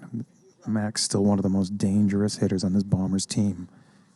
He's got crazy pull power, one of the quickest hands in the league. His swing is lightning fast. One of the few guys that I think could get the ball over the fence tonight. That's hit hard. Caps can't do it. That thing spun, ducked. Oh, it's pancaked as well. That ball was in half. Third taco. Third taco of the game, of the night. Tough play for Caps. Sneaks under him. Looks like that ball is getting relegated to the Taco League. And that's still folded in half. And they're going to throw that over to Bauer. Here's Big Al. Let's see if he can have a little bit better at bat here, Tom. He's got to take this first pitch, Tom. Take a strike. Take a strike. That's what I think he should be doing. Just missed the bat there. Al's got to get that bat out. If I'm in the Bombers, I am not going to be swinging until I've got a 2-strike count. This game is as much about pitching as it is about hitting. You need to do both very well to win games in the PLW. Good recognition there by Big Al. Taking a hack at 52 off the strike zone. It's not the balls. It's this cold weather, and it's how hard these guys are hitting the ball. Look at this pancake ball coming up to me. I'll show you guys in between innings. Oh, it looks like it's unpancaking as we speak, though. Is. Oh, well. 55. Gets him looking. Screwball to the outside bar. When Al's looking to swing at that pitch is a foot outside. He gives up on it. It comes back, grabs some bar, and the Snappers have a chance to walk it off and take this series with just 2 runs, Tom. A huge pitch right there. And the other thing the Snappers got to be thinking is that they can't put Taylor back out there. They do. They got to win this one right here and right now. Otherwise, they're going to drop to much bigger underdogs here. They're probably a $2 favorite right now. And if they can go into extra innings, they're going to find themselves as a $2 dog. You see Lonell Simmons. Is this his first appearance in the field tonight? I believe so. Lonell Simmons goes out to the field for the last inning here. No, and they send him. Yeah, I was going to say, a strange time to make that move. Such a high leverage situation, especially with Shirley making that great catch earlier in the night. Was that this game? That was this game, I believe. But the games have moved so quickly tonight. I think that might have been a triple if he didn't catch it. So that may have been a run-scoring play, or at least would have put a runner 45 feet away. I think it's 52. I think the bag is 52 feet. Taylor hits one. That's a knock. Leadoff single for the Snappers, and Briner gets his bunch going here. They just need 1 run to win this series. It'll be the first and only time in PLW history a team is able to win a series with just 2 runs. Manny fouls that off of his face, maybe? That was a weird one. That But you can hear after that single the entire Snappers bench really getting loud, and their engine Manny up at the plate. So expect a very loud celebration if he hits a double here. Hey, you know what? Part of the Snappers' problem tonight, maybe that engine is not really running. It's not. Yeah, it's I don't think Manny has a hit tonight. Very quiet engine tonight. But if he gets his first hit here and ends the game, he can forget about all those strikeouts. If he gets his first hit here in general and doesn't end the game, we will hear about it here. 56. What a take. I think he got a little lucky there. That pitch fooled him, and it comes in just a mile per hour hot, fills the count. I don't think Mateo has a walk, but I don't think he wants one either. Throws kind of a cookie. Yeah, as Mateo can keep going through extras. So he's definitely going to look to stay in the game. Obviously, Alex and Max, both accomplished pitchers, but they've been sitting on the shelf cold, so you don't necessarily want to bring one of them in. 2 on, nobody out for the Snappers in the bottom of the 6th. This is their best position of this game by far. They bring up the rookie Ryan Murphy here. Let's see what this Ryan Murphy guy's made of. A base hit. Biggest spot of his career, for sure. A base hit here. Oh, 54 off the bar. That's mean. You shouldn't do that to a rookie. Come on. This base hit from Murphy would put him on the PLW map here. 0-2 pitch from Mateo. He steps across, throws across. Thank you, Tryhard Noob 10, for gifting all those Tier 1 subscriptions. I believe that was a 10 Tier 1 subs. Yeah, the tacoed balls really don't have anything to do with anything we're doing. These balls are pretty new. Just these conditions and how hard a couple of these guys are hitting it. Yeah, I think more so than the actual air and the temperature is that when you hit the ball off the end of the bat, it really ends up tacoing that ball because you're kind of, hitting, punching it. That's it well. That's it deep, but Max is under it and puts his hands up and grabs it. That's Murphy's second shot out to left, but he has nothing to show for it here tonight. Yeah, honestly, Murphy, he's had some tough luck tonight, but if I'm the Snappers, you got to tell him to don't change anything. He's looking good, and as soon as the weather warms up, that's going to turn into home runs. There's J-Dub. And the weather's going to start warming up. This is probably as cold as I think it's going to start getting warmer starting today. It's not getting any colder. J-Dub looking to get his season rolling here, and what a better spot than this here. Just a base hit, Jonathan, and you can forget about the last few weeks.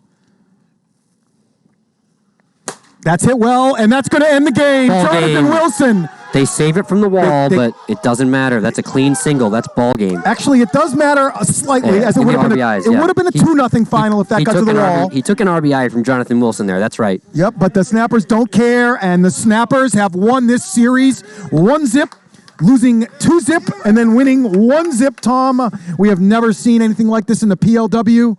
What an incredible night. A great series. Thank you for watching, to all 408 viewers who stuck with us till the end. And stay tuned for the post-game interview. We will have Jake Shirley coming up to the booth. Stay tuned for that. Stay with us, guys. Thanks for watching tonight. 20 seconds, we'll be back with that interview. Shirley. Roll the bump.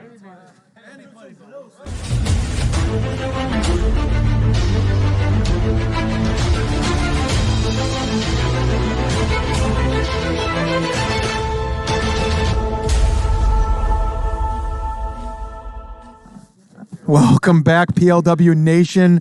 The lowest scoring night that we've ever seen here in the PLW. I have Jake Shirley joining me in the booth up here. What's going on, Jake? How you feeling, man? Yeah, throw that headset on. How we doing? Not bad. A little surprising to come up here tonight. A little bit, yeah. It's the first time. I was excited. Well, let's talk about that catch you made out there first. That's what we all saw up here. That was an insane web gem you made out there. Did you think you had it, or did you just kind of throw your arm up and hope to grab it? It looked a little too far away, and I don't know. I made it work. All of a sudden, it was in my arms, so... One thing about wiffle ball, that ball falls a lot slower out of the sky. You can't give up on stuff. It was shaking all over the place. It definitely was. How do you feel about you guys' offense tonight? What's going on? You're not in that mix yet. When do you get in some ABs? I've been waiting to take some at bats. I've just been working on my swing. I'm new to baseball, new to wiffle ball, so once I get my swing a little more solid, I'm going to be getting some more at-bats here soon. I thought maybe there was a spot to get you in that game 3. A few of the guys in your lineup really slumping out there tonight. But Alex sticks with his guns out there, and it looked like you weren't going to go out into the outfield for that last inning. What was going on with that? Oh yeah, we've been cycling in some of the other rookies into the outfield, and so we've just been trading off innings. But I had to get in there for the last one. You look good out there in the outfield, man. Hopefully you can make a career on it. Hopefully you can get that bat going. How about pitching? You got any pitching ability? I've been warming up my arm a little bit. It's definitely different than any other kind of throwing I've done in the past. So. We'll see. A couple games down the line, you might see me up there on the mound. They want to see the back of your jersey, Shirley. Oh. Show them the back of your jersey. Today we're playing for Dragon Lady. We love Dragon Lady out here. Nice. Good look. Oh, yeah. Excellent. Anybody else have any questions for Jake Shirley here? You're going to have to highlight that message right now if you want me to acknowledge it. Let's see if we can get some highlighted messages rolling, some more questions for Jake, some more questions for the announcers. I got Kyle Lohman here with me in the booth close by if you have any questions for him. Anybody? We still have 414 viewers. I know some of you can afford a couple hundred Wiffle points. There's a lot of points rolling out there. Once again, you've seen the Bombers take this series 2 games. No, I'm sorry. The Snappers took this 2 games to 1. I got Jake up here with me. They lost the series here. They moved to 4-5. The Snappers moved to 3-6. This season's tightening up. We're going to have a battle royale around the 500 mark this season. It's going to be tight. A couple teams seem to be separating. What do we got here? Do we all make money? Not yet. There's going to be a team budget pretty soon. We'll be signing players, hopefully for the fall season, to contracts. The new field coming. Hopefully we should be in that field playing in June. Who's winning tomorrow? The Lightning are winning tomorrow. Come on, that's a silly question. Who do you think will win the championship this season? Again, it's the Lightning. I mean, let's give me a break, guys. What kind of questions are these? Lightning over the Vipers in 3 games. How much is a Dragon Lady jersey? I don't know. At least a couple hundred. Oh, yeah. Do you have a blanket sweater on? I got 3 jackets on. I'm not screwing around out here tonight. Going with the fuzzies. What were you doing before this is new to you? We started this in about June of 2020 during the coronavirus, and we have built it from there. This is really our 7th season. We had a couple of minor league seasons, then we had a season 0, and now this is season 4. MVP for the series? I don't know, Kyle. Who do you got MVP for the series? It's got to be Mateo, maybe. Maybe not. I don't know. There wasn't a lot not a lot happened out there, Jake. What do you think? Yeah, it was a pretty slow hitting game, very low scoring. So where are you from, Jake? I'm from Salt Lake City, Utah. Salt Lake City, Utah. Yeah. I am from Massachusetts. I've been here about 15 years. Managed the Lightning. Looking forward to tomorrow night. Big series against the Legends. We're going to need to get 2 of those 3. I guess we're going to sign off now. One more question. Give me one more highlighted message, and we're going to get out of here. Once again, Snappers 2 games, Bombers 1 game. The Snappers won both games 1-0. The Bombers won game 2, 2-0. Shout out Utah. Any Las Vegas Raiders fans here? I don't know.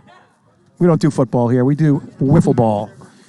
Let's sign out, though, now. I got Jake Shirley here. Thanks to my broadcast partner, Tom Gannon, tonight. Kyle Lohman, Matt Patricus on umpiring duties tonight. Sean Merciel and Logan Christie down in the dungeon running a great show.